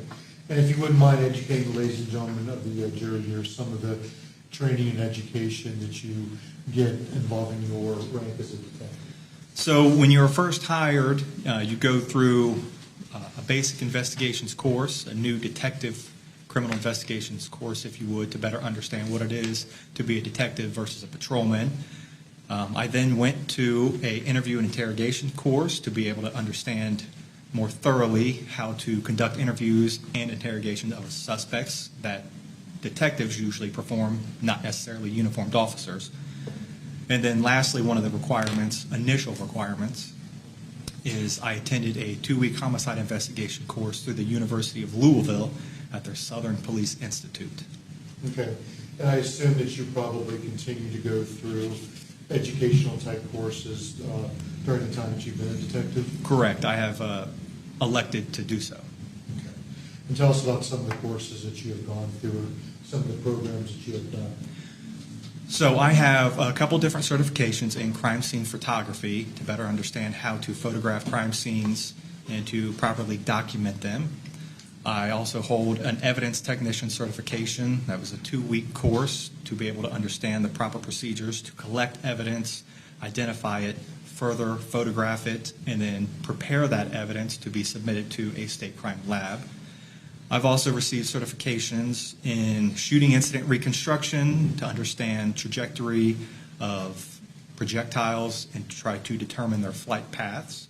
I've also received certification in bloodstain pattern analysis to be able to recognize patterns of bloodstains at crime scenes and then document them for areas of convergence, areas of origin, and then to be able to send that off to an actual bloodstain pattern analyst at a state crime lab, should that be needed. I am also certified what's known as forensic aspects of death investigations, which cover the entomology aspects of investigations as well as the excavation of buried bodies or remains. I'm also recognized by the International Association for Identification as a certified crime scene investigator. And lastly, I have completed through the Ohio Peace Officers Training Academy my certified master evidence technician. Okay. And so I'm going to direct your attention back to October 11th of 2022. Were you on duty that particular day? Yes, sir, I was. And that would have been during your first go-around as a detective with the State Hamilton Police Department? Yeah, I had been promoted to a detective for about 2.5 years when this incident occurred. Okay. And I assume, I'm going to ask, were you asked to assist other officers and other detectives? Were you asked to assist them in the investigation of the death that occurred at 1270 Parish Avenue involving Rachelle Brewsaugh? Yes, sir, I was. Okay. So let's start with, did you assist Detective Horton, who is seated over there, in collecting some clothing items from the defendant over there and documenting some injuries? Yes, I did. And I assume, let me ask you this way, did you come into contact with Toby Madden on that particular day? Yes, I did. Did you see Toby Madden in court today? Yes, he is seated at the defendant's table next to his counsel. Okay. And I believe that States Exhibits 79 through 88 are what I'm going to ask some questions about. I believe all of those have been admitted, so I'm going to ask the court for permission to publish. Permission is granted.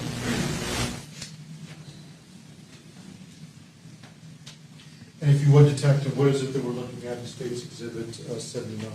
This is the defendant, Toby Madden. He is in our interview room, and it was a photograph that was taken of him as after he was transported to our headquarters by officers. Okay. States Exhibit 80. What are we looking at here in States Exhibit 80? So this is the defendant's, Toby Madden's, left forearm between the wrist and elbow on the top side. And there is a slight abrasion, if you would, or red mark on the top side of his forearm. So whatever is easier for you, if you want to either circle it on the screen, I believe if you can push on the screen, you can circle it, or if I have a pointer for you to use if you'd like to step down.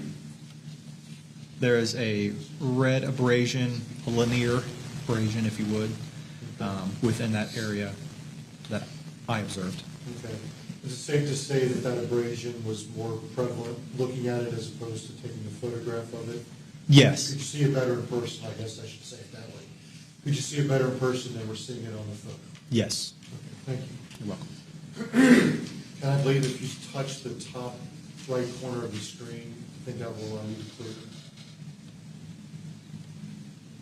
All right, State's Exhibit 81. Okay, so this is, as you can see, this is the top side of the defendant, Toby Madden's left forearm between the wrist and elbow. That is my hand holding the ruler, or the scale if you would, next to a couple of linear abrasions on the top side of the forearm as I am circling them, as indicated on the screen. There's a couple of them. Okay, thank you, sir. State's Exhibit 82.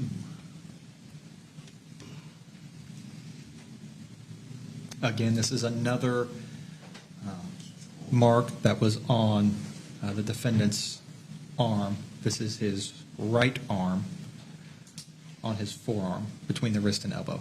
And what did you see injury-wise on the right arm? You can see, I'm going to circle it again on the screen for the jurors. You can see this red abrasion or this red mark on the top side of his forearm, right forearm. Okay. Thank you, sir. State's Exhibit 83. Again, this is the same photograph as State's Exhibit 82, but with a scale in place. Okay. State's Exhibit 84. I think that's, go ahead, I'm sorry. Yeah, this is the defendant, Toby Madden's right forearm, slightly above the elbow, right within the crease on the top side. Again, I am holding a scale in place, and you can see that there is a linear abrasion right there. And 85. This is the defendant, Toby Madden. His shirt has been removed. It was collected as evidence. And this is a photograph of his torso, focusing on the center of his chest. And State's Exhibit 86. This is just a closer view of the defendant's chest. As you can see that there are linear abrasions in a horizontal manner in the center of his chest. State's Exhibit 87. And this is a close-up photograph of the defendant's chest, where I'm holding a scale in place while a photograph is being taken, showing the abrasions a little bit more closely. Okay.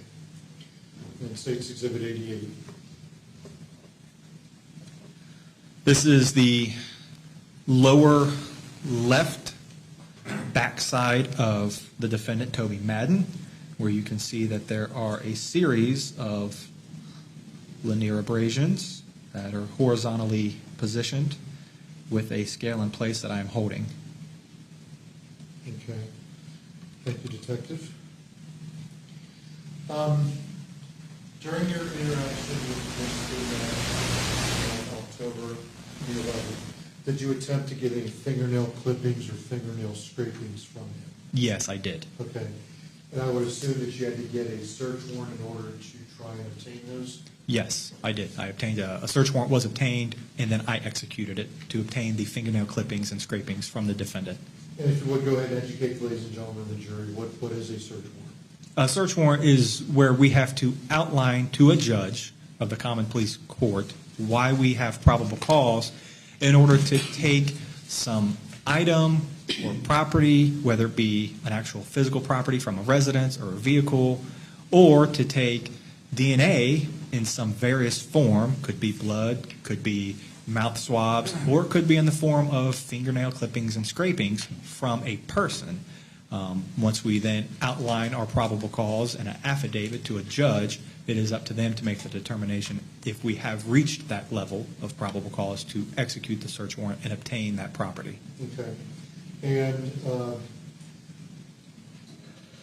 when you said that you executed the search warrant, what does that mean?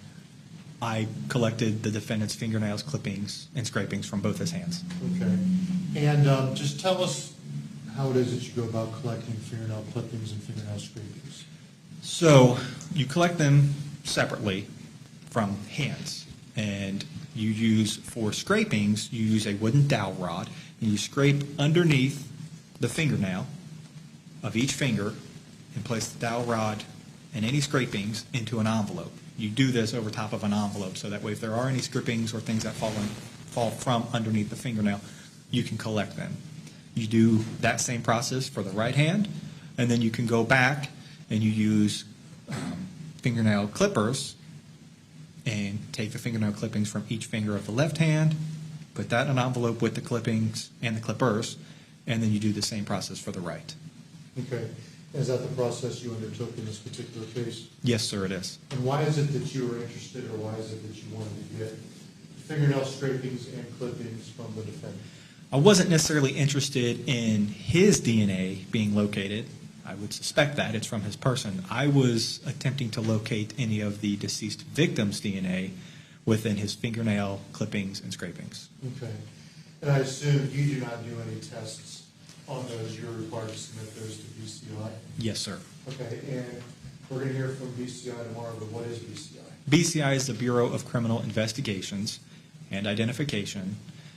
They are a crime lab that is comprised of forensic scientists, chemists, biologists, and the alike, to where they can then examine any type of DNA evidence with regards to this case to make a determination of origin for identification, elimination, or exclusion purposes. They actually are the ones that examine it on a chemical or biological level and make that determination.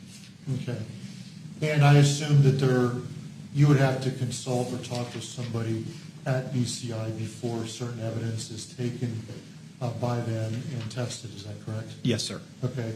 Did you attempt to submit those fingernail clippings and scrapings of the defendant, Toby Madden, to BCI? Yes, I did. Okay. And how did that work out, or how did that go? It was BCI's determination that they would not accept the defendant's fingernail clippings or scrapings. Why is that? When outlining the details of the investigation to them and how the defendant was found by responding officers and what his actions were, it was their determination that they would likely find the deceased victim's DNA on his fingernail clippings or scrapings that might not necessarily be of evidentiary value.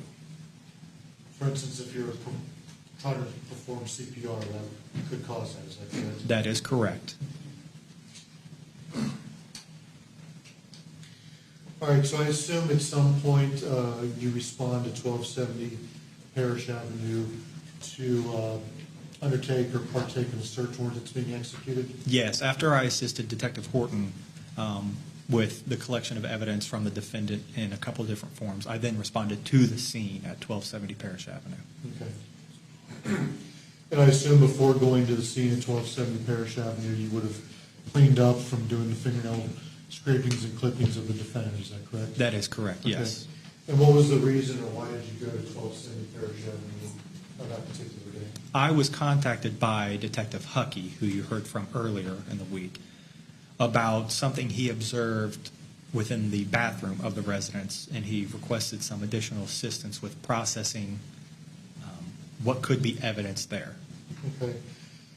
Tell us about your observations in regards to the bathroom at 1270 Parish Avenue. Correct. So there was one bathroom at 1270 Parish Avenue. It is on the same floor as the living room of the residence, above the basement. And I observed that within the sink in the bathroom were some red stains, some partially dry and some partially wet. And what did that mean to you, or what did that mean to you? So the observation that I made was that there was an apparent attempt to clean, rinse, or wash something within the sink of this bathroom. Okay. If I may approach the witness, Your Honor. You may. Nobody states exhibits 70 through 78, sir.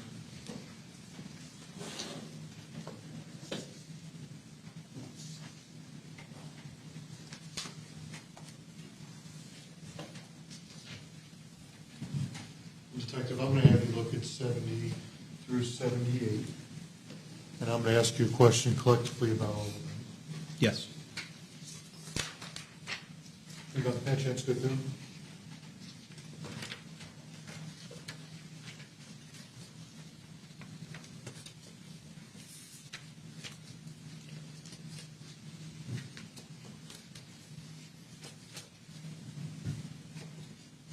Yes, I have reviewed State's Exhibit 70 through 78. And thank you, Detective. Just generally speaking, what are 70 through 78? What are those pictures? It's a series of photographs that I took of the sink in the bathroom, of the floor underneath the sink in the bathroom, both before and after processing methods that I employed at the scene. Okay. Do all those photographs truly, fairly, and accurately depict what it is you saw in the bathroom sink that day on October 11, 2022 at 1270 Parish Avenue? Yes, sir, they do. I'd ask for 70 through 78 to be admitted and permission to publish. Any objection? No. Okay, they'll be admitted and they may be published. All right. Your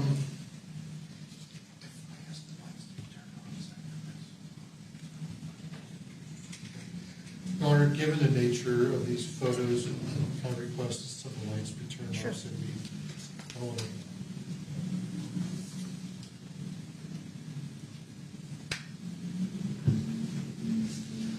All right, Detective, if you would, either you could stay seated there or with the court's permission, I believe there is a pointer.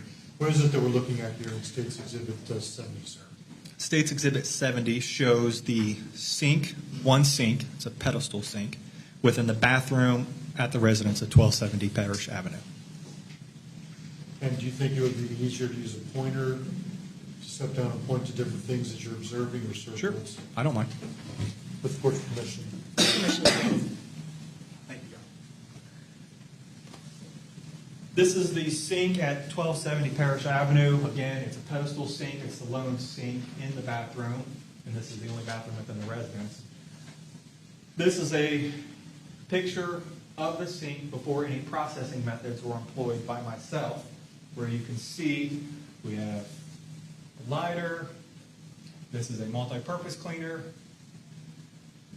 Remnants of what would be a bar of soap. That's an air freshener or a spray. This is deodorant, and that's a toothbrush.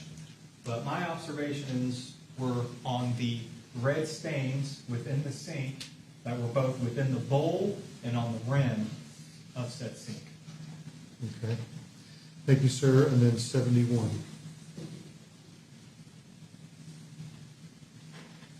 This is, again, just a more close-up view of the bowl of the sink, outlining what would be, from my perspective, the left side, and in more detail, some of the red stains that I observed.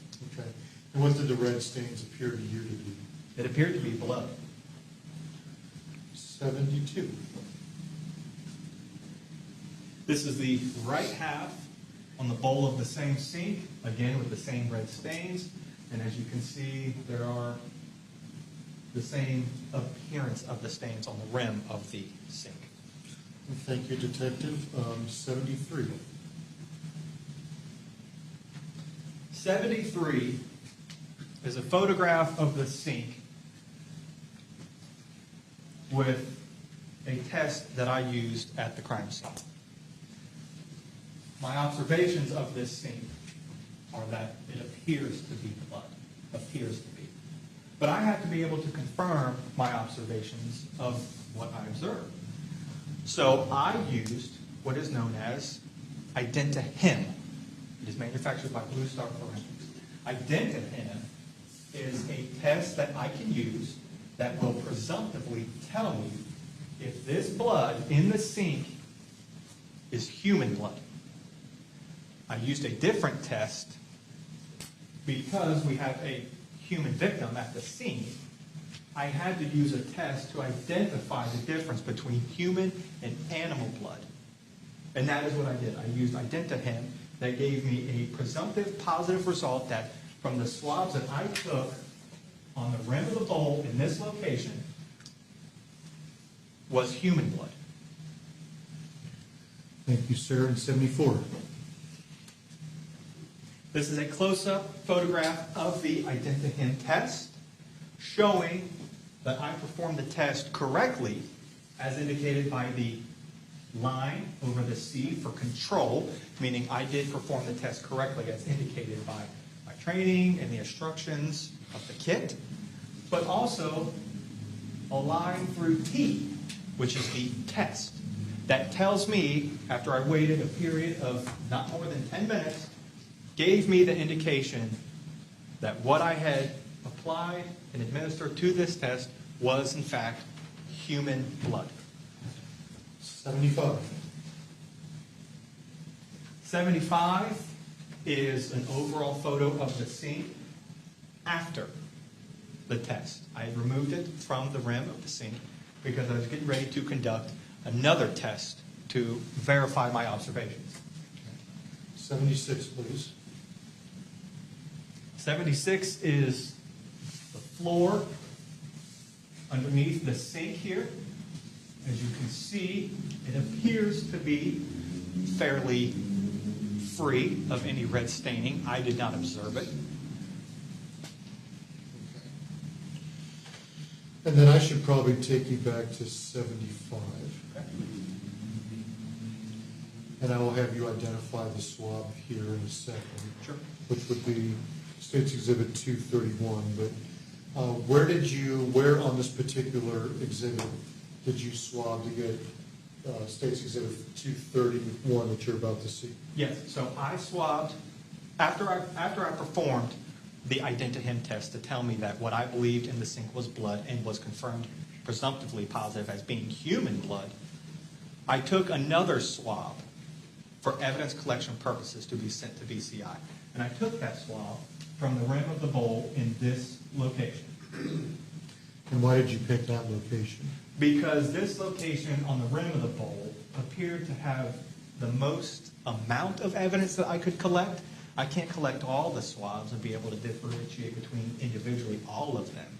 But I have to be able to have a sufficient amount to collect for DNA examination and analysis.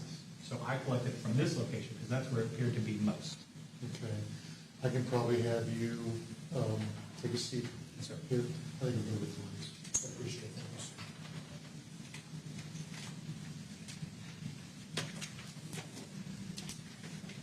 If I may approach the witness, Your Honor. You may.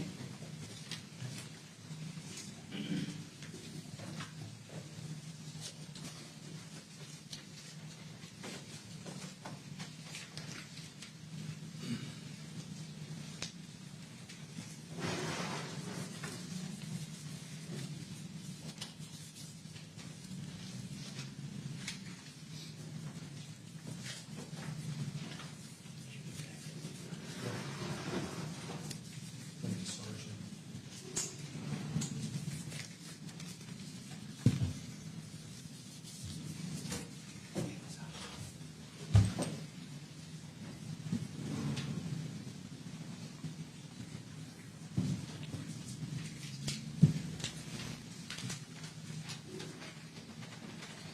If I can have you identify what State's Exhibit 231 is. State's Exhibit 231 are the blood swabs from the bathroom sink that I collected. Okay. And with the court's permission, if I could have you cut that open, if you would, please. Permission is granted.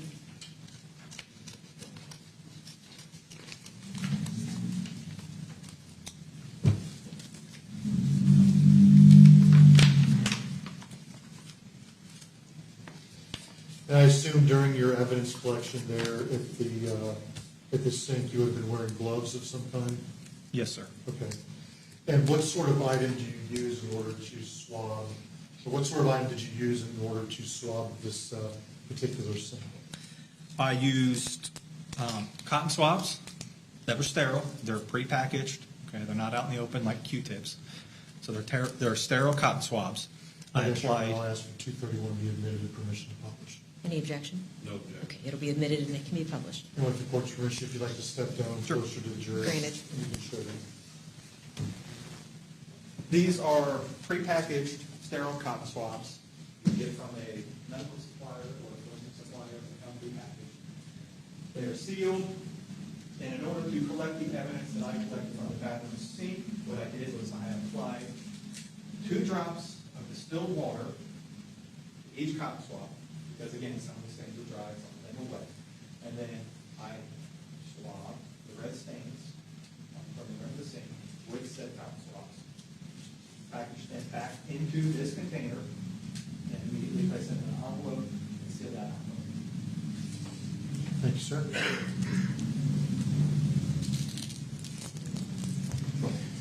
So after collecting those particular swabs, 231, did you do any other tests, investigative type tests on the sink? Yes, I did. Okay. What else did you do? So based off my observations with an unaided eye, I suspected there to be more evidence of blood within or around the sink that had been rinsed, washed, or cleaned up in some manner. And so I then applied a product known as Blue Star. Some of the jurors may know that as luminol, but for clear distinction purposes for court record, I use the product Blue Star. What is Blue Star? So Blue Star is a successor to luminol. The jurors have ever seen any type of crime documentaries or CSI shows, you might know this as where if blood is suspected to have been cleaned up at a crime scene, they spray this and it fluoresces blue, generally speaking. Okay. Blue Star is what I used. It is the successor of luminol. It's a little bit more sensitive, provides a more intense fluorescent reaction that you can better document, and it does not interfere with DNA analysis. I applied Blue Star, okay? And to be clear, you applied the Blue Star after you had taken the DNA swab? Yes, sir, I did. So- Yes.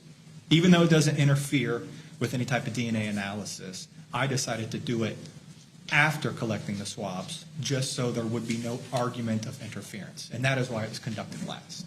And is there any sort of training you go through in order to use the item Blue Star?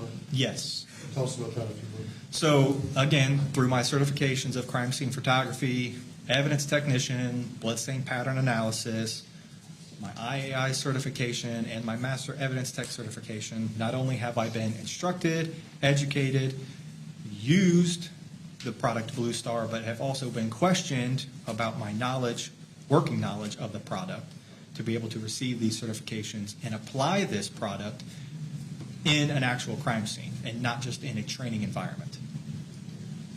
In a State's Exhibit, did you do that in this particular case? Yes, I did. State's Exhibit 77, please.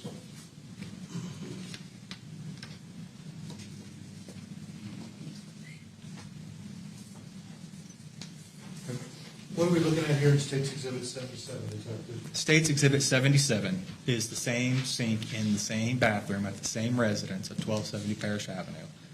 After I conducted my identihim test for the presumptive positive reaction of human blood being present, after collecting the swabs sterilely, I applied Blue Star within the sink, and it gave me an indication that there had been more blood within the sink than what I was able to view with my unaided eye.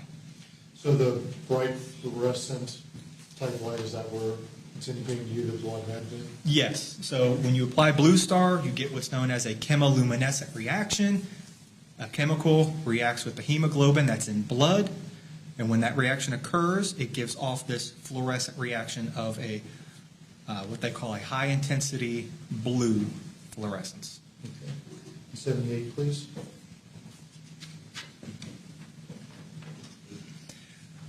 This is a photograph where I was standing on or in the bathtub within that bathroom. And having applied it to the sink, I suspected that there may have been blood elsewhere within that bathroom. And when I applied it to the floor directly underneath the sink, I got another indication of where there could have been blood at some point in relation to this. Thank you, sir. All right, if I may approach you over. You may.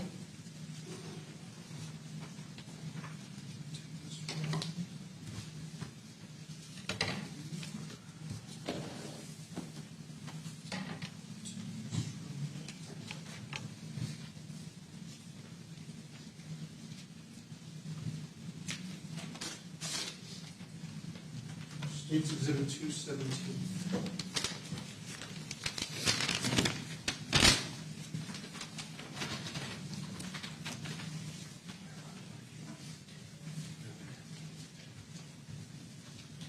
Your Honor, I believe that's been previously admitted. It has.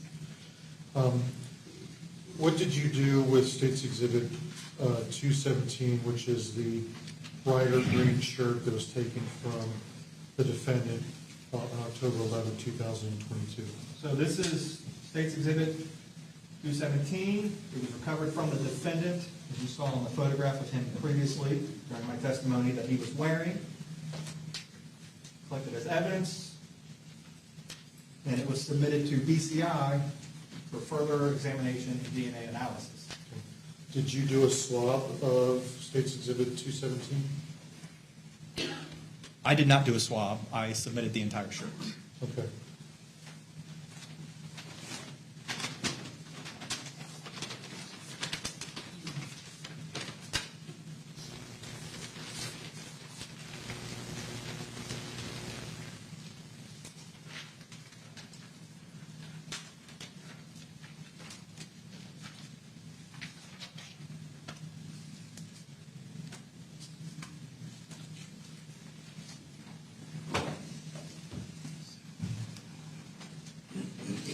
And did you have an opportunity to examine what I would call a Swiss Army knife or a utility type knife? Yes, I did. Okay.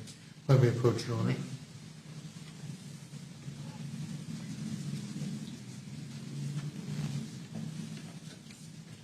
I believe previously admitted State's Exhibit 215. Yes.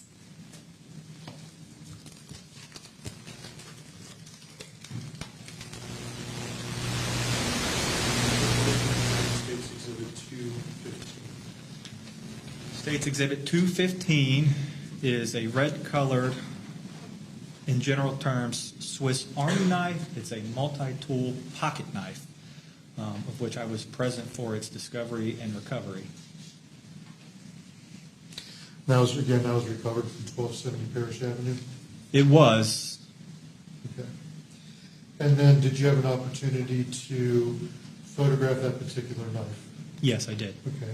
If I may approach Your Honor. Okay. You can put that back in the box here.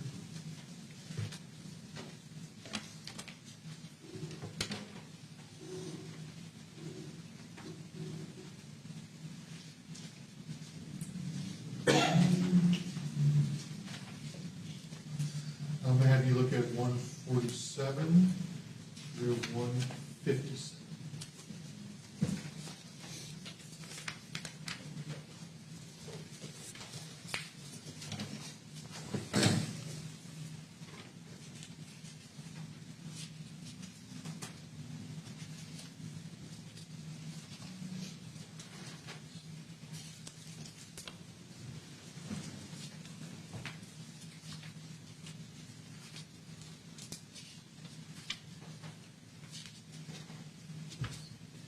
Okay.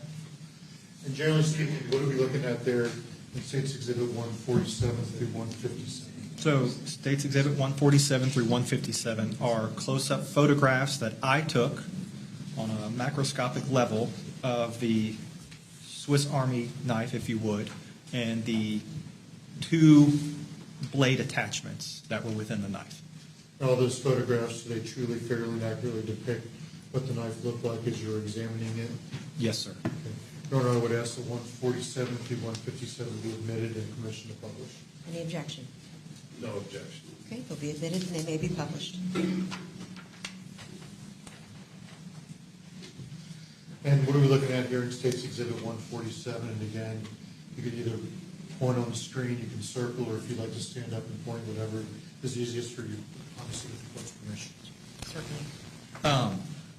No, State's Exhibit 147, as depicted in the photo above, is just the Swiss Army knife, and in the condition it was found, folded, all attachments folded within itself. 148, please. 148, same knife, but one blade attachment has been retracted, and you can see it there on the right side of the photograph. And then 149, please. And 149 is the second blade attachment that has been retracted and is on the left half of the photograph. And 150, please. So 150 is the smaller blade attachment, if you would. It's about 1.5 inches in length. It has a distinct appearance because it appears initially that it looks as if it was a can opener attachment because there appears to be that kind of design and appearance. Furthermore, on this photograph particularly, you can see what appears to be some type of residue on the knife as if it had been washed or rinsed in some manner. Do we know, is that blade, was it made that way, or is that a chunk that's missing out of it? Yes, so I gave that description because that's what it initially appears to look like. However, when you look up the actual manufacture of this knife, this blade is defected. This is actually a piece of the blade that is missing. It's not a can opener attachment. And you can see that more closely when you start to examine, as you can see, if it works with my glove or not. As you can see around the grooves within the blade, they're not smooth, they are rigid, they're jagged, and you can kind of see that there has been something that has caused this blade to be broken in some manner. Thank you, Detective. State's Exhibit 151. So this is the opposite side of the same blade, and you can see more clearly where the piece that's missing from the blade has been broken off. And what other visual observations were you able to make about State's Exhibit 151? Again, that this other side of the blade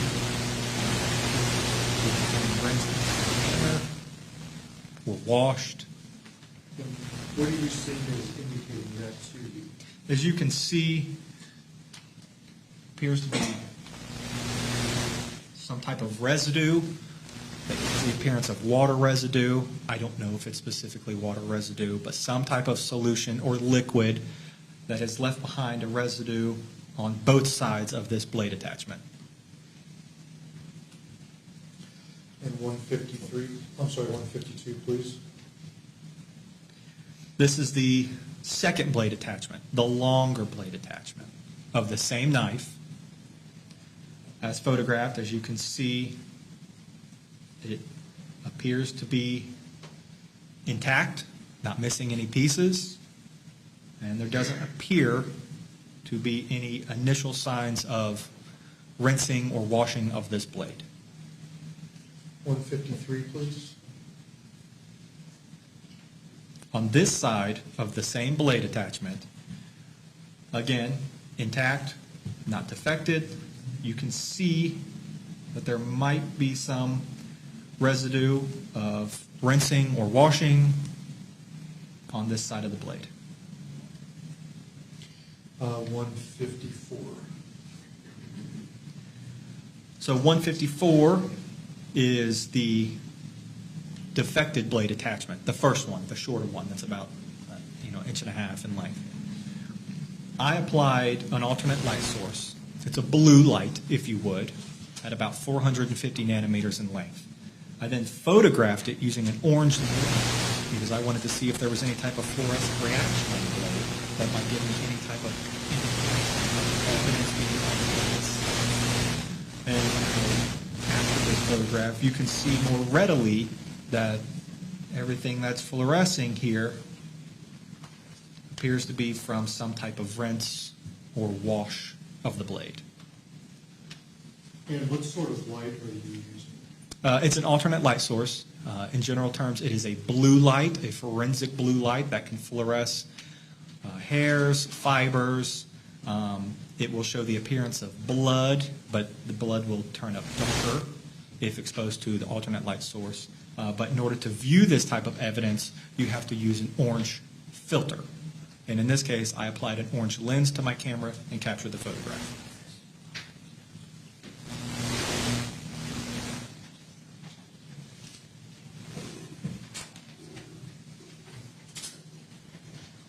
Your Honor, if I may, can I go up and access the exhibits? Sure. Yeah.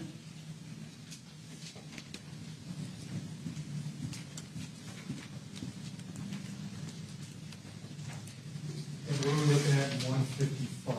155 is the opposite side of the same blade attachment, the defected blade attachment. Again, with the application of an alternate light source, blue light source, with an orange lens in place to view the results. And what are we seeing on that blade? We're seeing, again, you have a fluorescent reaction of where there appears to be some type of rinse or wash of the blade in some manner, as indicated by the fluorescence observed.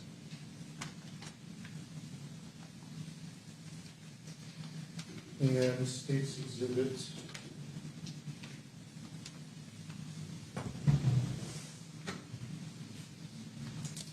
156. 56 is the longer second blade attachment that is intact.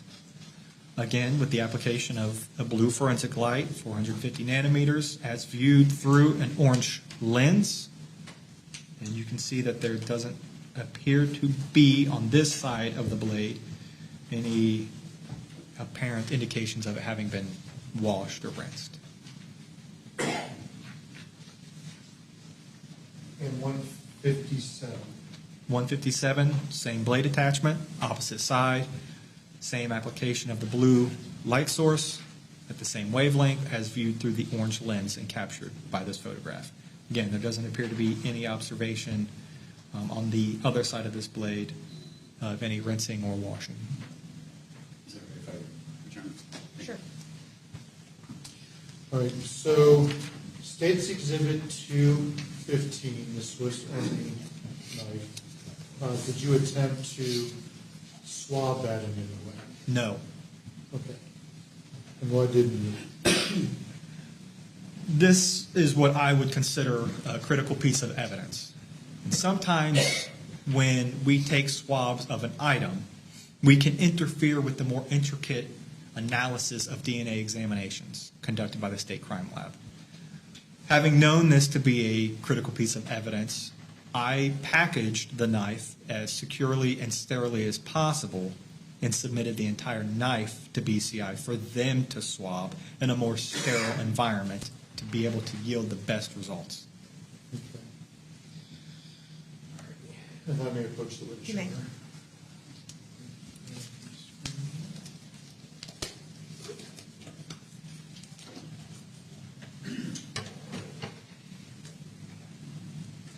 State's Exhibit 213.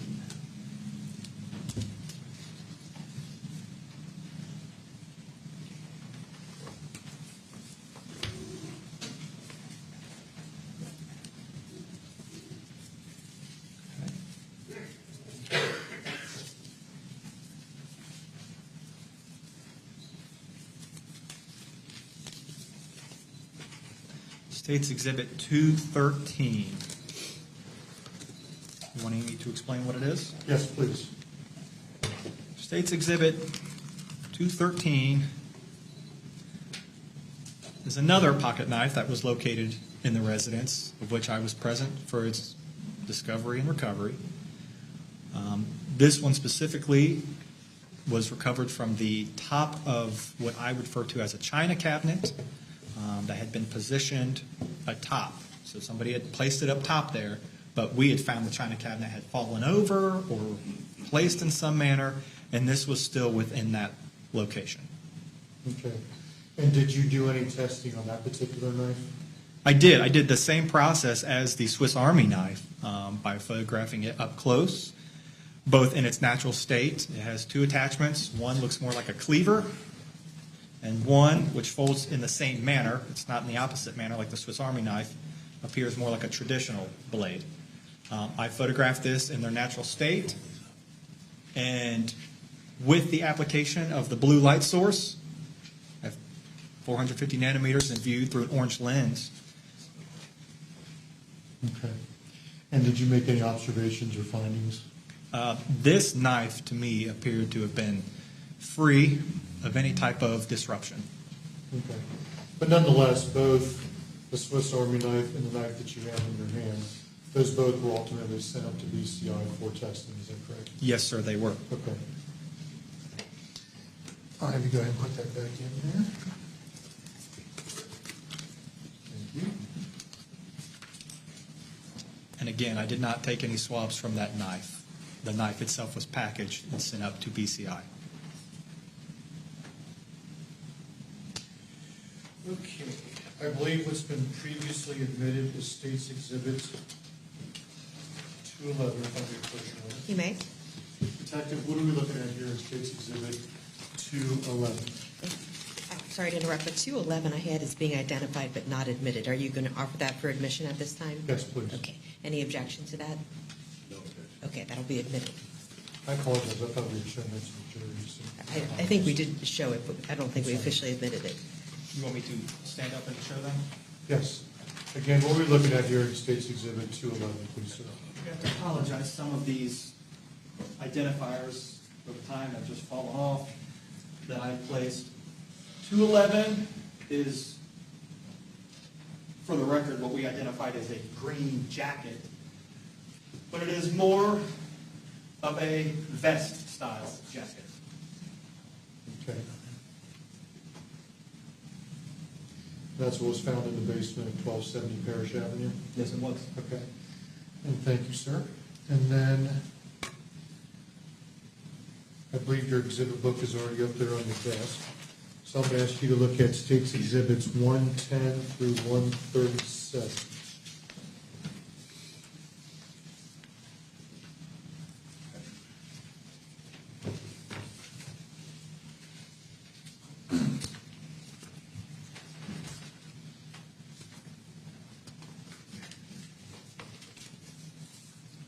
.110 through 137. Yes, sir.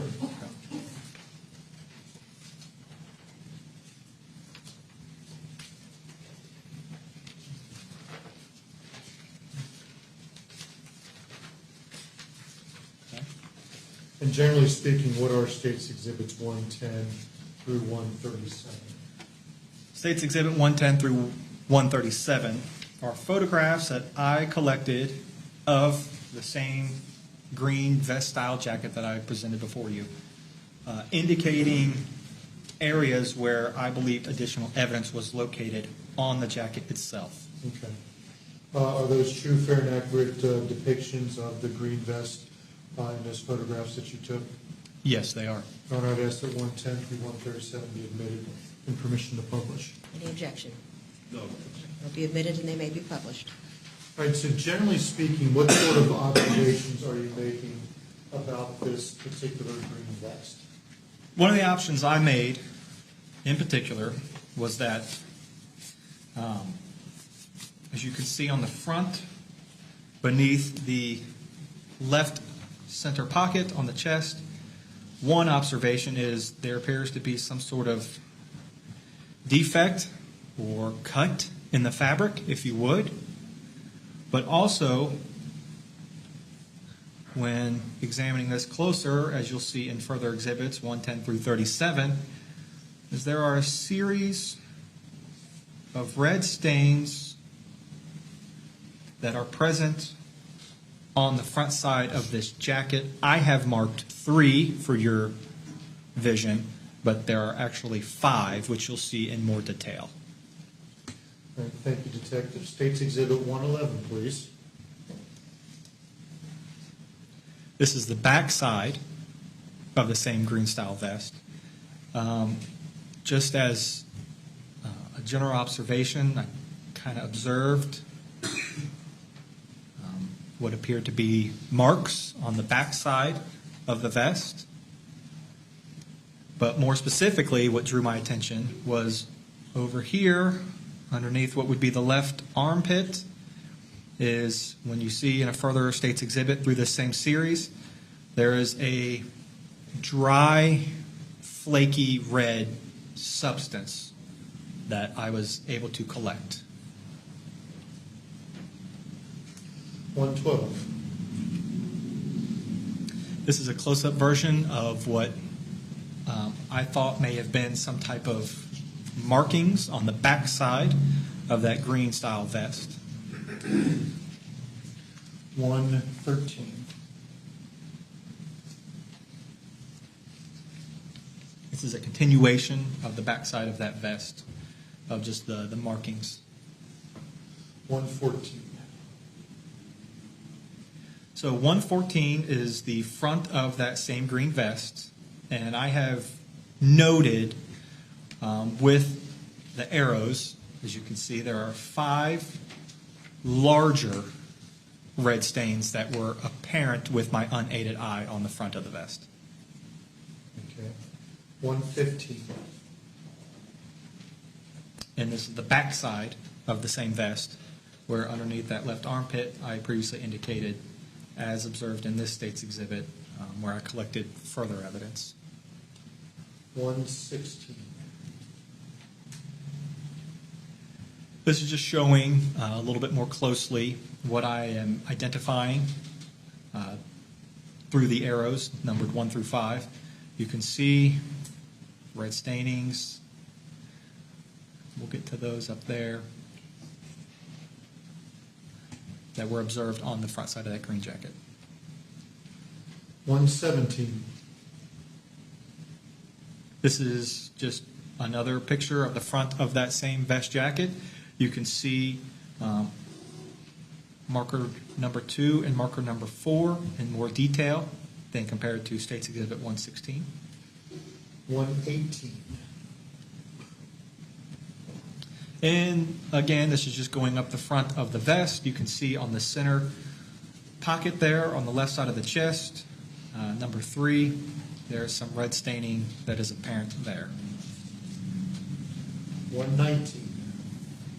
This is the back side of the green vest, marker number 6, where I indicated I collected the dry, flaky red substance from the back side of that vest.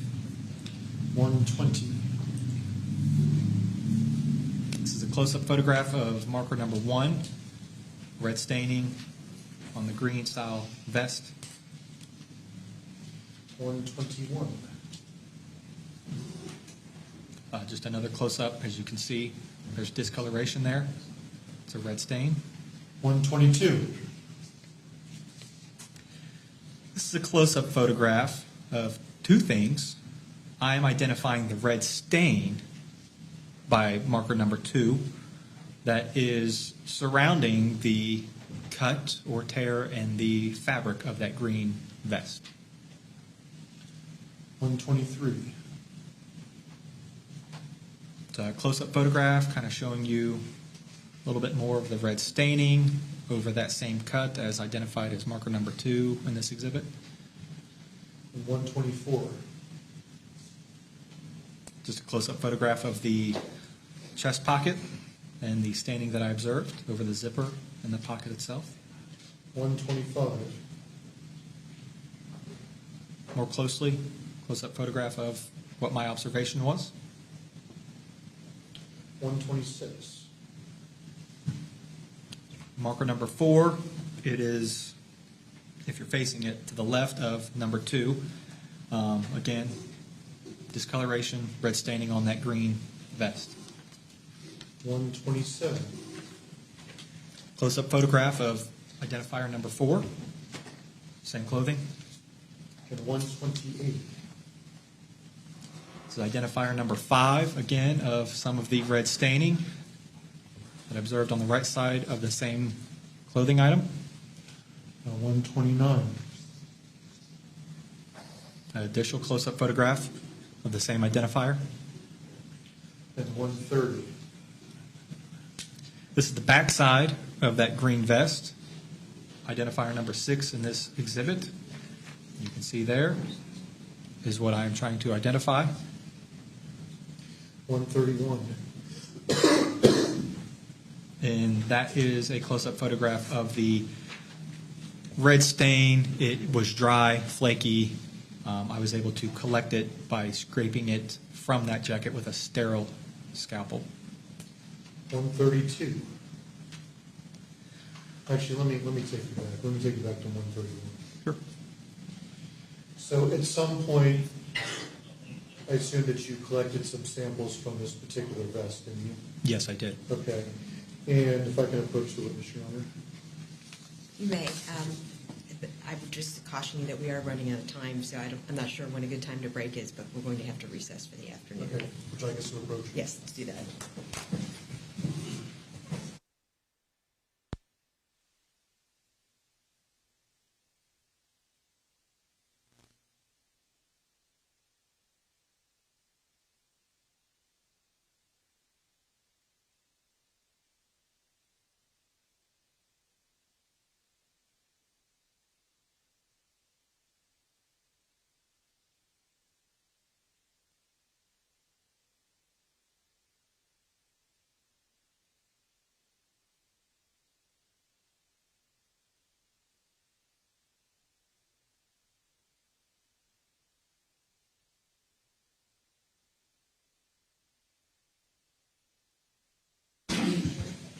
Appears that now will be a good time for us to recess, ladies and gentlemen. So we're going to go ahead and do that, and we will have the same schedule tomorrow. We'll come in at 9, work through noon, and then you'll be released for the afternoon. And please remember my recess instructions. Okay? May we approach? Oh, sure. Yeah, I'm sorry. Just a minute.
Before we recess, it appears that we are getting a little bit behind, and there has been a suggestion that we would come in at 8:30 tomorrow. Is everybody able to do that, or is that too inconvenient for everyone?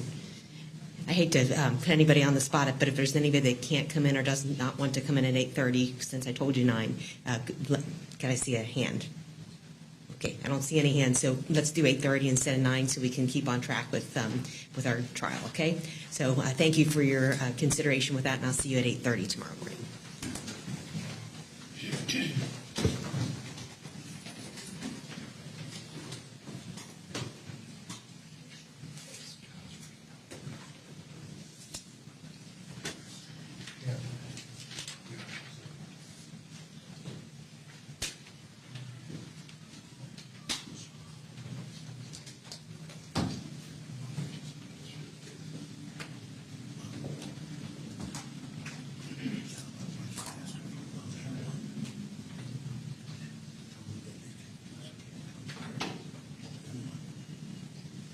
Jurors have been excused from the courtroom before we recess. Is there anything on behalf of the state? Just for clarification, what are the orders of Detective Trenum?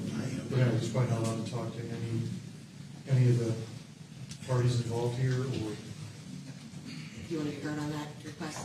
I'm just asking what the right rules are. I don't. Judge, I'm going to have, Mr. Madden is speaking to me as well. I'm sorry, I did not. My question is, what would Detective Trenum's rules be? Is he allowed to talk to either one of us, or I don't know if he's necessarily allowed to? Because he's technically still on the stand. Yeah, I would caution that. I think he needs to treat this as if no contact with anybody until he's back up there. It sounds like we're in agreement with that. So, Detective, I would ask you that you please not talk with anyone about the case between now and the time they come back at 8:30. And I thank you for your patience with us and breaking early and coming back tomorrow. Yes, understood, Your Honor. Okay. Thank you. All right, we'll see everyone tomorrow. Oh, Thank sorry, you. anything from your behalf, Mr. Wilder? Yes, Judge, my client just indicated that, since we're on the record, he said he hasn't had a shower yet. So 4 days. On 4 I days. know that's not the judge's responsibility, But but I I'm know just that- but- mentioning it, I know that can be I hopefully arranged. haven't had a shower in 4 days. I haven't been able to shave. They won't give me the commissary that I purchased. I'm in a cell 24 hours a day. 24 hours a day of lockdown. But I'd like to have a shower. I don't have any control over the jail's policies. Is there It's noted anyone for the that can record, help? and you've heard the. I mean, they request our wrote a general ticket and- on me because I asked Okay, them we'll for go a on. shower. Thank you. That's all I'm asking. Thank you.